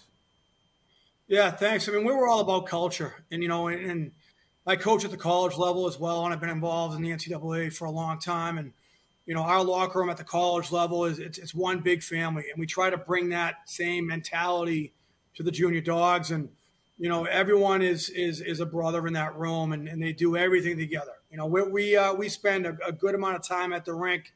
Coach Garney does a great job. From when they get to the rink and their routine and working out with our strength and conditioning coach and working out with our nutritionist, then having their ice time and then doing pre-scout or post-scout and then, doing some weight room time, doing some playbook time. And then they're actually all spend time together after that, whether that be back at the apartments and eating together or going out and going for a hike together. We're big on community as far as family and as far as being one, and no one's above anybody on that team, whether you have a letter on your jersey or not. It doesn't really matter. It's all led by example. Your ice time is earned in practice, and our practices are ultra competitive. And we get that from my college team, and those guys, they are competing for time on ice or even to be in the lineup. So, you can see that competitive drive in those practices, and then they get off the ice and that brotherly community, reconnects. And it's just a really good culture to be a part of. If the first question I ask at the college level, the first question we ask of our junior players, we know they're good enough. If we're looking to draft them today, or if we've already signed them or whatever, we know they can play. We want to know what guy we're getting in the locker room. We want to know what they're like in the shirt and tie or the street clothes or the baseball cap. Who is Alex or who is Russ Mariano? Tell me what your personality's like. And those guys that are doing the community service, and those guys that have the good grades, and those guys that take care of their family and that are holding the door open for their grandmother from 300 yards away at the rinks. Those are the guys that we want. And, the guys that are dressed like professionals and look you in the eye and shake your hand like a man. And, that's because, again, that's just the way it's going to be at the college level. So that's the way we run things there at the Canton Sportsplex and the Junior Dogs. Give me an organizational philosophy statement on how important winning is versus advancement. For me, the rule number one is development. I still believe at this age group, and even at the college age group and at the pro age group, everyone's still developing. And you look at, the Sidney Crosby of the world is still out there working on his craft, right? So you always got to be developing, and you have to put that time in. If I'm giving you free ice or extra ice, we love to see our guys stay out there and work on face-off draws or getting pucks off the half wall or whatever it is. For us, number one is development. Because we believe, if you take a classroom perspective from it, if your nose is in the books, then your nose is going to be in the playbooks. If your nose is in the playbooks, you're going to pick up our systems. The wins will come by default. But if you're not developing and you're putting that work in when no one's looking, that's where the real work is done. When no one's really watching, are you going home? Are you playing Xbox? Or are you going home and are you studying the playbook? Are you going home? You shooting an extra 100 pucks? Are you going home and you're putting a little extra work in? That's really what we're all about. Our philosophy is we call it 2 feet on the bus and chop wood, carry water. And chop wood, carry water is just an old blue collar saying. And, we believe to be a blue collar family. And no disrespect. My father was an electrician and my stepfather was a firefighter. So, we want guys that work with their hands and get into the hard to work areas and the hard to be places. So it's chop wood, carry water, have both feet on the bus. You can't be 1 foot on and 1 foot off and say you want to get to that college level, but not put that work in to get to the college level, if that all makes sense. It does. And you mentioned right before we started talking that you not only oversee the Boston Junior Dogs, but the Boston Junior Terriers and the American Hockey Academy. Wanted to ask real quick how important it is to have that youth structure under that junior structure, not only for development, but having something for these younger kids to look up to, whether it's, the midget programs, the junior programs, but when they're 8 or 9 years old, not only do they have the quality coaching and program in place and structure, but they also have a higher level of hockey that, they can become fans themselves and envision themselves into, that potential level one day. Absolutely. I think it's huge. All of our junior guys do give back, and they give back in our community and in our junior Terrier family, in our American Hockey Academy family. And we have guys out in the ice at 7 o'clock in the morning, our junior guys on Saturday mornings doing to learn to skate, doing to learn to play with their dog jerseys on and their helmets and their gloves. And, they're working with our 5-year-olds, our 6-year-olds, our 7-year-olds. And then those kids are coming to the games and they're high-fiving the boys coming out of the locker room, and they're cheering the boys on up in the stands. And it's a really cool thing to see, and in both ways. For the younger guys to be at the games and see their big brothers and the big boys playing, and it's a really cool thing. You'll see we'll have a Squirt major team playing or a Pee Wee minor team playing before a junior game, and our junior guys are out there cheering on the little junior Terrier guys, and it's just a really, really good close-knit community. And to see the older guys get involved with the younger guys look up to the older guys. We make sure we intertwine the two, I think, for the benefit of both, for these young men that we're coaching at the junior level, but also for the aspirations of the kids at the younger level. Well, we wish you luck in the draft today. It certainly is great to have you as a first full season coming up. It was great to work with you this past year, and we wish the Boston Junior Dogs all the luck in the world in this upcoming season, and we know they're in good hands with your ownership, so thank you again. I appreciate that. I appreciate the kind words and appreciate everybody in the NCDC that's been so welcoming and so helpful to us. It's truly appreciated, and we look forward to a great full year next year. Absolutely. Thank you. That is Rusty Mariano, owner of the Boston Junior Dogs and the NCDC, joining us here on the broadcast. We'll be right back with more 2025 NCDC draft coverage right after this.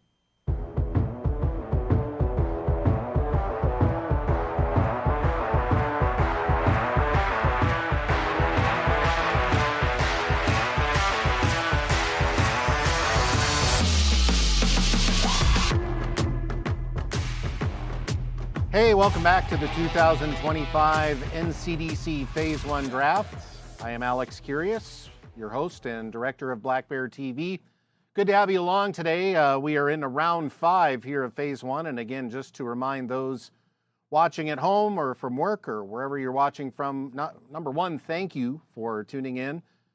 Great to have the draft on Black Bear TV. Of course, a lot of the broadcasting and streaming that we do on Black Bear TV is youth and scholastic hockey games from across the United States, 55 different facilities, over 100 sheets of ice. But once in a while, we get the special event under our umbrella, and this classifies as that. So it's a lot of fun to bring it to you at home and for free. So thank you again for watching. Thank you to our guests so far and to our production staff. Again, today is all about the future for these players. First of all, this morning and into early in the afternoon, the players born in 2008, 2009 with Phase 1, so younger players potentially could be on these junior teams in the fall, or maybe setting them up to be on the teams in a year or two. And then obviously this afternoon with the Phase 2 draft beginning at 2 p.m. Eastern here on Black Bear TV, those are more older players, potentially players with junior experience, probably there to fill more of an immediate need and void that a lot of these NCDC teams have. So basically what's happening right now is teams are trying to get to a magic number in order to get to Phase 2. Again, as we have explained, you have to get to 50 players on your protected list, and then everybody is happy and satisfied in the summer. Oh, by the way, what's interesting is not only are you able to be on a team as a veteran, as a tender, or a draft pick? One of the things we want to bring up is what we stress every year, no matter what level you're at, and that is if your name isn't called today, it truly is not the end. All of these teams have tryout camps, fine Mano camps, things like that. So again, as they go along in the process, just because you're not a veteran player or you're not tendered or you're not drafted, does the dream die? It is always about hard work. You've heard a lot of these coaches, a lot of our guests explain that basically every time out there on the ice, you have to be working hard. So whether it was one of the combines that the NCDC had earlier on, or one of the tryout camps that's going to be coming up later this summer for all of these teams, it is an opportunity. So just because you may not hear your name called here today does not mean it's the end, but we have more names to go. And basically what's going to be happening now is picks are going to be coming in a little bit sporadically here as we start round 5. A lot of teams are going to be passing, so it starts to get in the roller coaster part of the draft where some teams are going to be picking and some teams not, and eventually they're all going to be passing, which will bring the Phase 1 draft to a conclusion. So with that said, let's start round 5. Pick number 81 here belongs to Grand Junction. They select Cole Palak, a goaltender from Arvada, Colorado, played for the Rocky Mountain Rough Riders 16U team, 5'9", 140 pounds, 2008 birth year. Cole Palak selected by Grand Junction, again staying close to home. Grand Junction, of course, in the western part of the state of Colorado. The Rocky Mountain Rough Riders located just north of Denver. 5'9", 140 pounds, Cole Palak, goaltender to Grand Junction. College Universal selects Tate Dobin, a left winger from Paradise and playing for the Bishops College County Bears varsity U18 team. Good size, 5'9", 140 pounds, left winger, 2008 birth year. Tate Dobin going to College Universelle this past year, playing a total of 18 games with a combination of 16 points. Next up, the Northern Cyclones select Harry Seeley, a centerman from Scarborough, Maine, playing for the North Yarmouth Academy Panthers, 5'10", 154 pounds. Seeley this past year, 12 points in 32 games for North Yarmouth as a selection for the Northern Cyclones with pick number 83.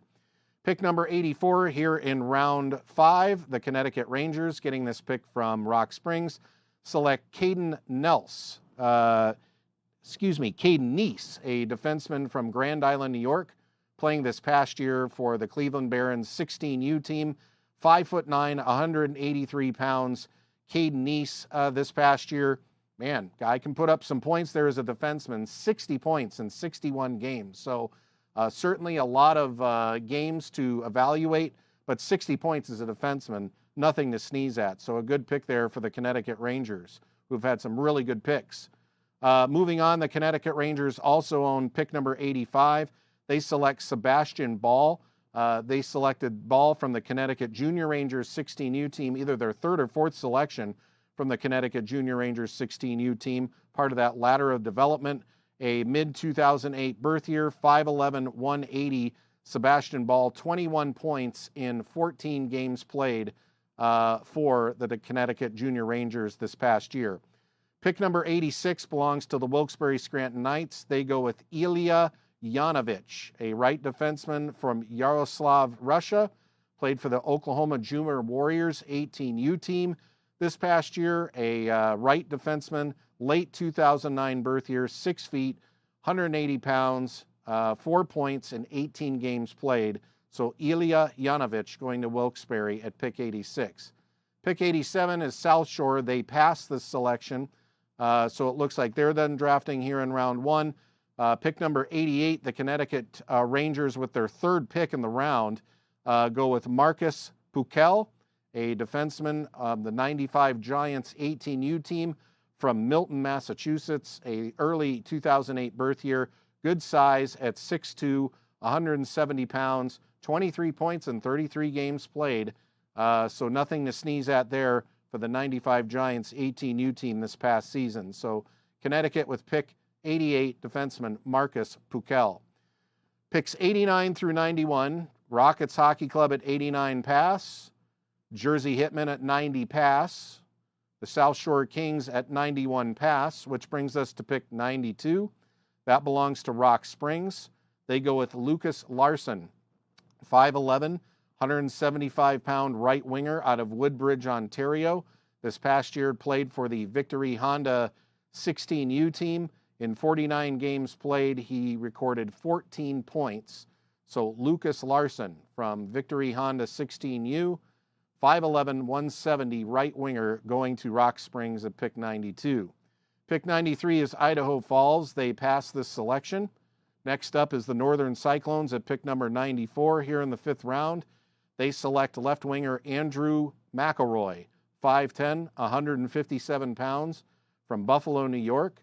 Played for the Buffalo Riegers OMHA 15U team this past season. And in 7 games played, recorded 4 points. That was for the Bishop Timon St. Jude high school team that he also played on. Also played for the Buffalo Regals this past year. Andrew McElroy going at pick 94 to the Northern Cyclones. The next 4 picks are all passes. That includes Ogden at pick 96, Jersey Hitmen at pick 97, pick 98, the Rockets Hockey Club, and pick 99, PAL. And that brings us to the final selection of the 5th round, which belongs to College Universelle, Alexis Lavoie, 6 feet tall, 154-pound forward from Sherbrooke, Quebec, playing this past season for the Stansted College Spartans, Prep U16 team, 6 feet, 154 pounds, Alexis Lavoie, with this past year, 34 points in 21 games played. So pretty good score right there, and that concludes round 5. We're going to go right into round 6 as those picks are already underway. Draft is now moving very fast. And again, teams are going to start passing here once they feel they are done in phase one. So Grand Junction does that with the first pick of round 6, pick 101, they pass. Then College Universelle, pick 102, Louis Félix Drouin. That's my French for the day, a left defenseman, 5'9", 142 pounds from Tring Junction, Quebec. Played for the College Universelle Sherbrooke Premier team, so a little bit of lateral development there, playing for the youth program of College Universelle. This year in his games, 43 games played, 16 points, also played in 7 playoff games. So Louis Félix Drouin, defenseman to College Universelle with pick 102. Pick 103 belongs to Casper. They go with Owen Sigvaldsson, a defenseman from Gilbert Plains, Manitoba. Played for the Rice Memorial High School Prep Green Knights. Out in New England, 5'11", 154 pounds, 2008 birth year. Owen Sigvaldsson, 13 points this season in 17 games played for Rice Memorial. Pick 104 belongs to Westchester. They got this pick from Rock Springs. Edward Ouellette, a goaltender from Victoriaville, Quebec. Played for the Seminaire St. Joseph's team. 2009 birth year, 5'11", 161 pounds. You feel like probably when you're an early 2009 birth year and already 5'11", that is good news for the growth potential of goalies. Of course, junior college, pro, they have trended that way with goaltenders. They love the long, lanky guys that you're seeing now in today's NHL. 6'3", 6'4", 6'5 guys that are currently in the league. So obviously a lot of growth potential for Edward Ouellette, who is already at 5'11", and just a 2009 birth year. So he goes to the Westchester Wolves at pick 104. Pick 105, the Connecticut Rangers pass this selection, so we move on to pick 106. That belongs to the Wilkes-Barre Scranton Knights. They actually have the next 2 picks. At 106, they select Jack McLaughlin, a 2009 forward, and with pick 107, they select Colson Babinski, another forward, 2009. So back-to-back forwards. Babinski playing this past year for the Long Island Royals 16U team. So the Knights get themselves back-to-back forwards with picks 106, 107, Jack McLaughlin and Colson Babinski. Pick 108 belongs to Westchester. They select Jackson Suti, a right defenseman from Kelowna, British Columbia, playing this past year for Rink HA Kelowna U17 Prep. 5'7", 134 pounds. He is a mid-2008 birth year. Put up some pretty good points, had 20 points in 33 games played. Also had 5 playoff games this year with 2 points. So congratulations to Jackson Suti from Kelowna, British Columbia, right defenseman, forward, and the latest selection for the Westchester Wolves. Rockets have back-to-back picks here with picks 109, 110, but they're going to pass on them both. Pick 111 belongs to the Islanders Hockey Club, and again, we're in the 6th round of the Phase 1 draft. This is Miles Miro from Topsfield, Massachusetts. Right winger, 5'9", 164 pounds. Played this past year for Cushing Academy. So Miles Miro, this past year, 12 points in 31 games played from Topsfield, Massachusetts. Selected here by the Islanders Hockey Club. Picks 112 and 113, Idaho Falls will pass, as will Utah at 113. Pick 114 belongs to Utica. They go with Derek Schliebner, 6 feet, 134 pounds, right defenseman, straight out of the THF with the Esmark Stars 16U team, the second player that we've seen taken from that team this season. Schliebner on the year, 19 points in 51 games played. Also brings that good size, already at 6 feet tall, 2008 birth year. Pick 115, Mercer will pass. Pick 116, Ogden will also pass. And with the last pick of the 6th round, pick 117, the Northern Cyclones go Jake Cabral, centerman from Pelham, New Hampshire, played for the New Hampton School Huskies, 6'1", 175 pounds. here for the Northern Cyclones with pick 117 in round 6. Picks 118, Idaho Falls. Picks 119, Pal, and picks 120, South Shore, all pass to conclude round 6. We're going to go right into round 7 while we have you here. And again, thank you for joining us here on Black Bear TV. Teams starting to pass here again. Grant Junction will pass. That leads us to pick 122. That is College Universelle. They are on the clock, and they select Elie Grolot, a forward from the College Charles Lemoyne team. Grolot had 24 points in 31 games played, so some production there, as Grolot at 5'11", 175 goes to College Universelle at pick 122. Pick 123 belongs to Casper as they select William Tremblay, a 5'7", 130-pound forward, mid-2009 birth year from Omaha, Nebraska. So Tremblay going to Casper. Congratulations to him. Next up, pick 124, the Wilkes-Barre Scranton Knights select Harrison Maynard, a defenseman, 2008 from the Oklahoma Junior Warriors 18U team. Next up, pick 125, the Connecticut Junior Rangers, who done a lot of picks with their 16U team. They passed this pick, so that moves the pick on to 126. The Wilkes-Barre Scranton Knights go with goaltender Talon Graff from the Wanaki High School Warriors, 5'11", 183 pounds, a mid-2009 birth year, also part of the Janesville Jets 15U team. Wanaki, of course, in Wisconsin.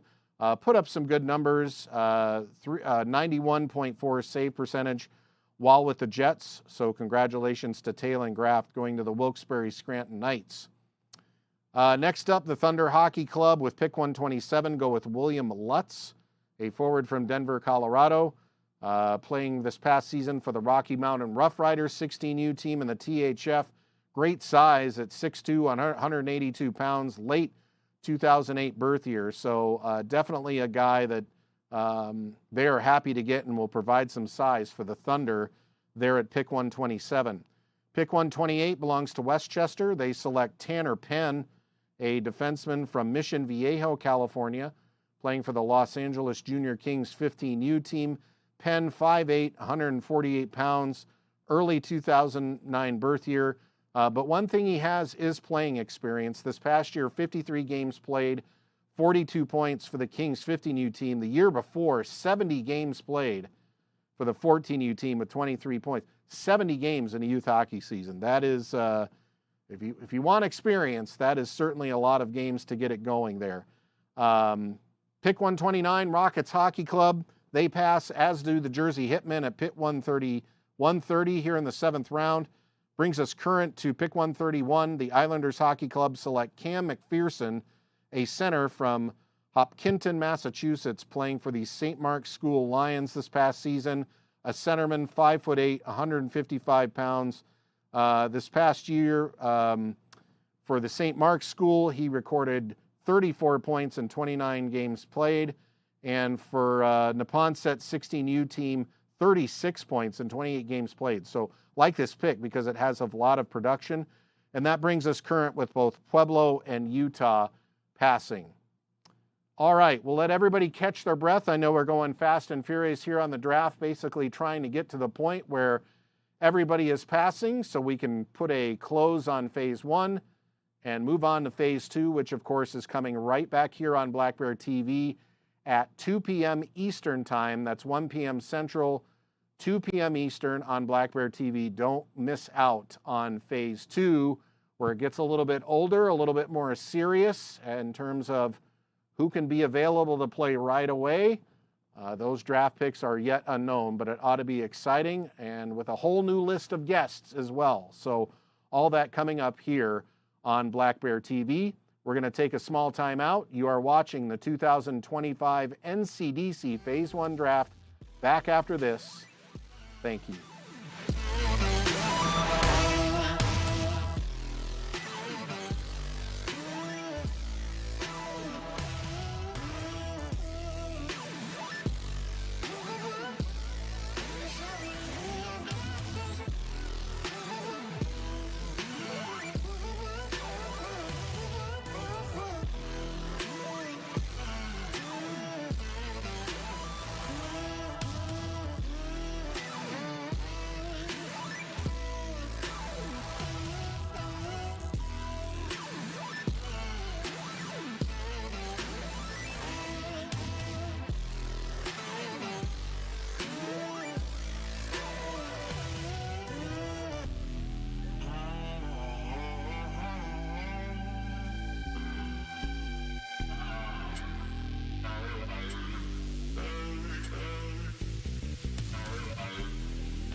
Hey, welcome back to the 2025 NCDC Phase 1 Draft. My name is Alex Kyrias, your host and director of Black Bear TV.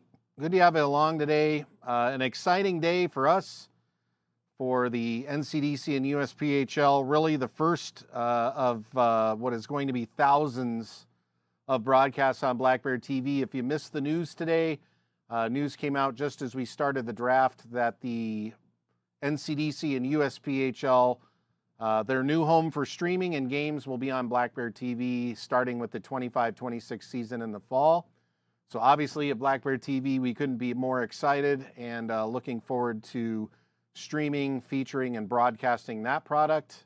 Packages, by the way, for what is going to be USPHL Plus, that is the streaming service and platform to watch the USPHL at NCDC. Those packages will be on sale at the Black Bear TV website starting July 1st. And really you have three options. You're going to be able to watch per game. Also, you'll be able to watch with both a monthly and or yearly pass. And then within those monthly or yearly passes are either a basic option or a premium option, with the premium option featuring things like live DVR, clipping, downloading, 30-day access to on-demand, and multiple logins, viewers. So a bunch of benefits there with the premium subscription. So like any other streaming service, you're going to have levels of affordability, levels of benefits that come along. So there's surely something for everybody within those packages, which, by the way, go on sale July 1st. So there will be, obviously, a little bit of an upcharge if you are going to stream USPHL Plus games, but like any streaming service with the additional features, that will be instituted again on July 1st. So keep an eye out for that.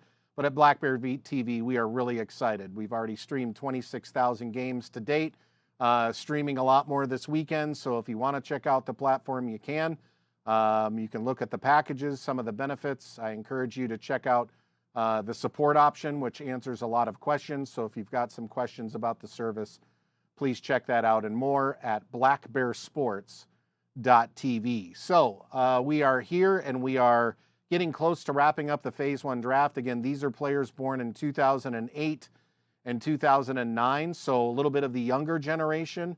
May not have plans for these kids right away for junior hockey. They may fall to some of the maybe premier or elite divisions of the USPHL and NCDC. But some of these guys, as we've heard in the interviews, a lot of these coaches may be looking for some younger talent, guys that certainly with speed and skill are on display. We've seen some size as well. So it just kind of depends, the team structure, how they're trying to fill out their 50-man protected list. And again, of course, this afternoon at 2 Eastern, you've got the Phase 2 draft, which is going to feature much older players. So as we get right into it, we left off with pick number 134, I believe. That is the Utica Comets. They select Shu Kawaguchi, a forward, 2008 forward, going to Utica at pick 134. Again, we are in the late stages of round number 7 here. Pick number 135 is Mercer. They pass.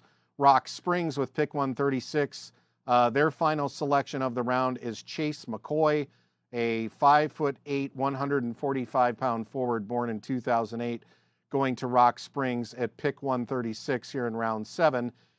Picks 137, 138, 139, and 140, which are Northern Cyclones, Idaho Falls, Powell, and South Shore all pass, bringing a close to round 7. Speaking of Idaho Falls, we want to congratulate the Idaho Falls Spud Kings. What a tremendous run through the Mountain Division, and then making the Dineen Cup Final Four, winning every single game at the Dineen Cup by a goal, and ultimately becoming Dineen Cup national champions.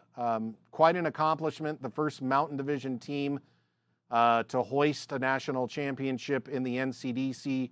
And, of course, we have the announcement recently that they will be hosting the 2026 Dineen Cup with an auto bid. So they will be participating in the event, trying to defend their championship. If you've never seen a game there, obviously you might have to watch this upcoming season on Black Bear TV, but just a tremendous facility.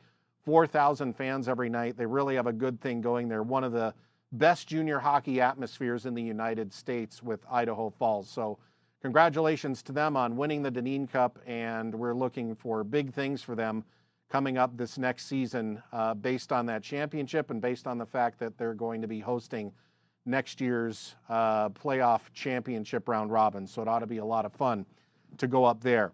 All right, moving on to round number 8 here. I think we're getting close towards the end of the draft.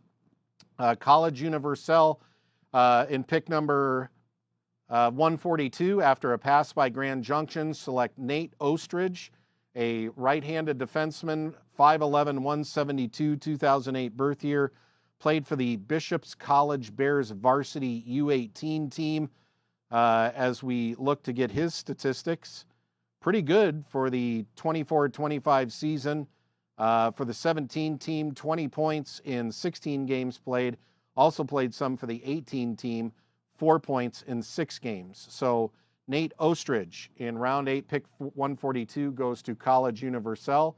Pick 143, we move on to Casper. They select Jaden Roche, 5'7", 147-pound forward from Maple Grove High School, 2008 birth year.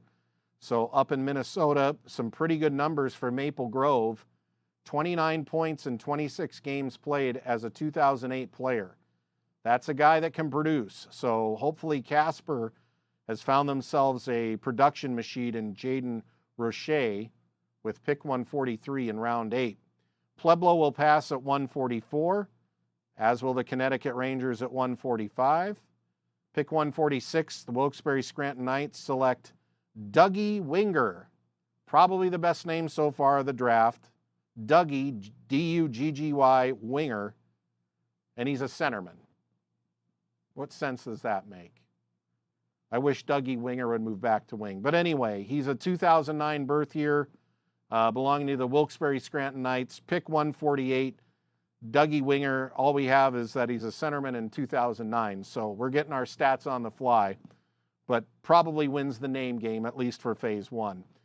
All right, we got a whole bunch of passes here as we wind down. Mercer, Westchester, the Rockets, Jersey Hitmen, Northern Cyclones, and Pueblo and Utah all pass. So that is a group of 7 passes in a row, which brings us to pick 154. That belongs to Utica. They go with Caleb Rompf, 5'9", 175 pounds, 2008 birth year, playing for Mount St. Charles Academy, 16U team, now under the Black Bear umbrella. Certainly happy to have them in the fray. That was one of the big announcements this past year. So congratulations to Caleb Rompf going to Utica this past year for the 16U team. 27 points in 57 games played. So Utica picking up centerman Caleb Rompf with pick 154. Pick 155 and 156, Mercer and Ogden pass. Brings us to Thunder Hockey Club with pick 158, selecting Connor Forcier, a 2009 forward. Don't have much else on him, but a young forward, 2009 Connor Forcier, going to the Thunder Hockey Club at pick 157. That will be the last pick of round number 8, as Idaho Falls, Pal, and South Shore all pass their pick in round 8.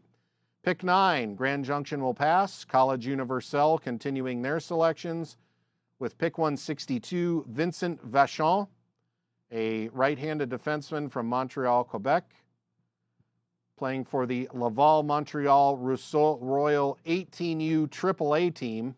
Say that 3 times. Born early 2008, 6 feet tall, 173 pounds, for Laval Montreal this past year.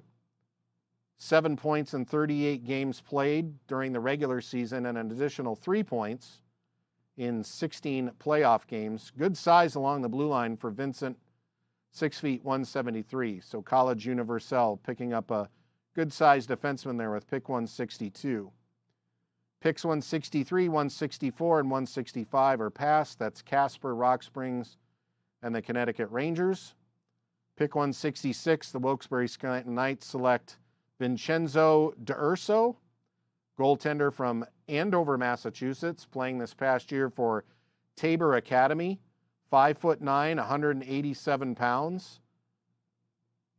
Good save percentage this past year for Tabor, 93% save percentage in 25 games. Also played 15 games for the Neponset 16U team. So Vincent DeUrso going to Wilkes-Barre Scranton with pick 166.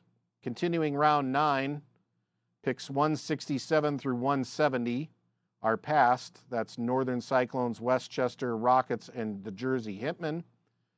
Islanders Hockey Club with pick 171 here in round 9 go with Pierce Brackett, another goaltender here, as we see a few goalies go.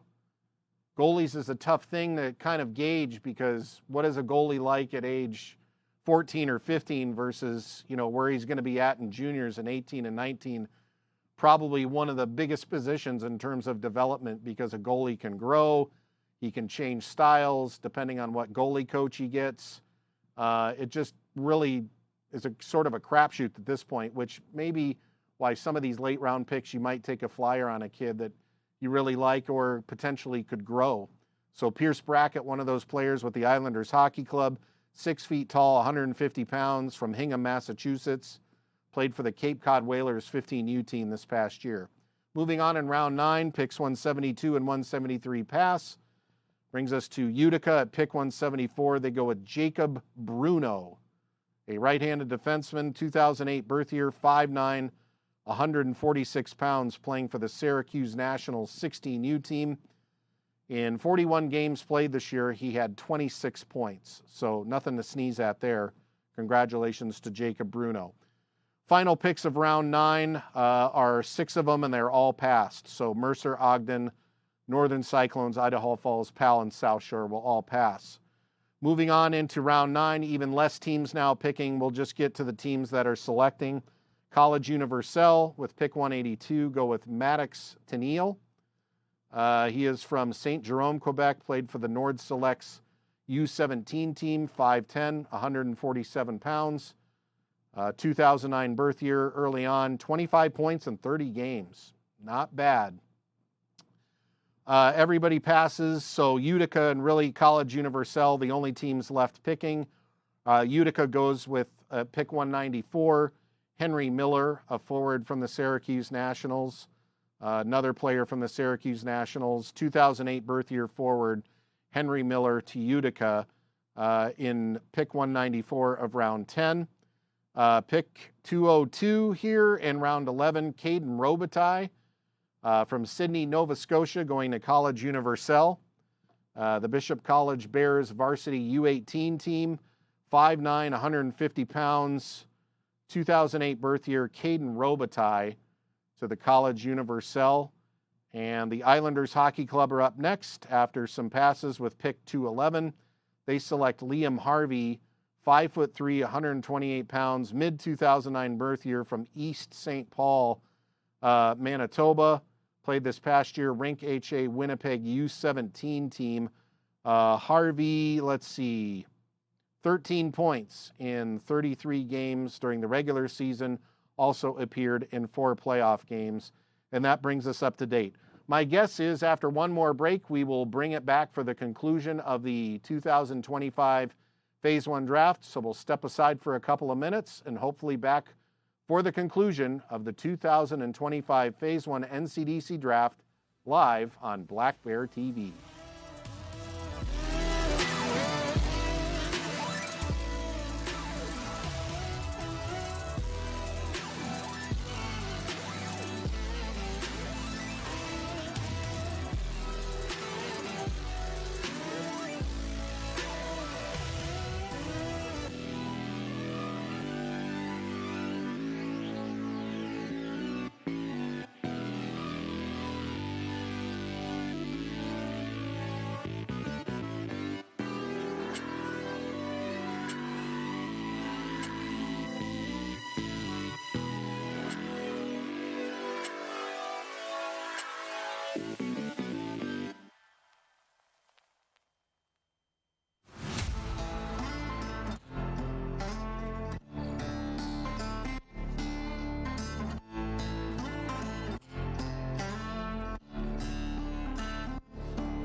Hey, welcome back to the 2025 Phase 1 NCDC Draft.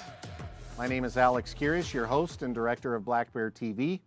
Good to have you along. We're just about done with the Phase 1 draft. Again, these are players that were born in 2008, 2009. Teams are pretty much filled up right now, as the final way that they reach 50 players on their protected list will be those from the Phase 2 draft, which is coming up right back here on Black Bear TV. Be a totally new stream, also for free, so we hope that you can join us at 2 p.m. Eastern Time for the Phase 2 draft. So rounding out things, we're just about done. The only teams left drafting are College Universal and the Islanders Hockey Club.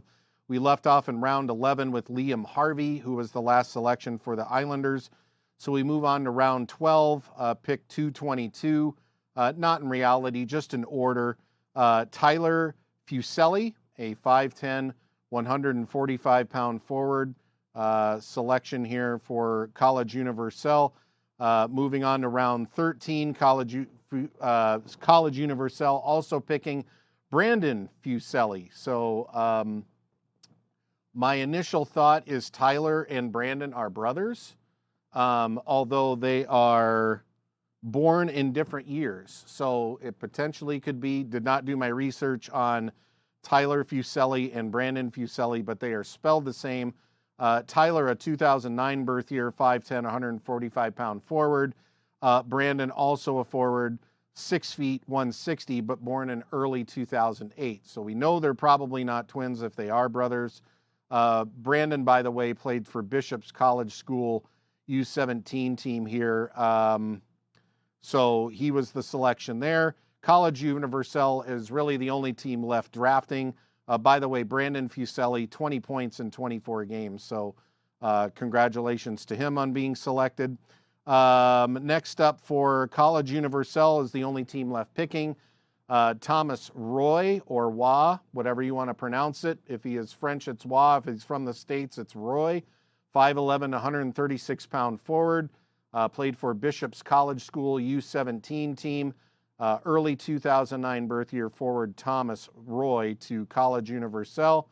College Universal's next selection, Philippe Vachon, also Bishop's College School U17 team, 5'11", 147 left defenseman.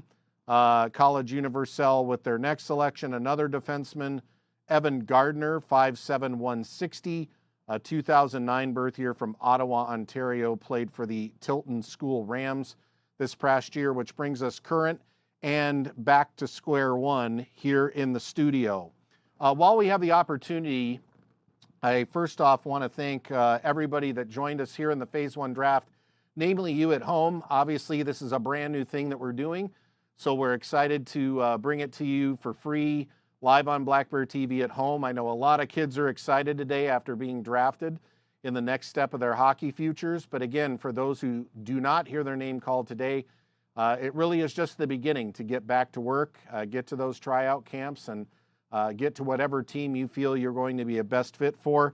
Again, want to thank Tony Zazowski, the Deputy Commissioner of the USPHL, for joining us here today. Also want to thank Mark Kumpel for being in studio, Director of Hockey Operations for the USPHL Premier and Elite. Those are so important in the ladder of development up to the NCDC. So again, it all fits within sort of that hockey pyramid per se. Also want to thank our recorded guests today for them joining us. Want to thank our production crew, Kason Bryden and Ryan LaMarche. Thank you guys. You wouldn't believe the setup that they've got going here in the Black Bear TV studios, but they do yeoman's work in getting us set up. And so we certainly appreciate them and their hard work behind this draft. So it's been a lot of fun bringing it to you. We'll see if any more draft picks are going on here. College Universal is literally the lone team left drafting. Maverick Legault is their next selection, a centerman, 5'11", 157 pounds from Bishop School, and everybody else passes. And I think that's it. I see a pass on College Universal. So I think we are done, and all right about in the 2-hour window. So a lot of fun to bring it to you here today.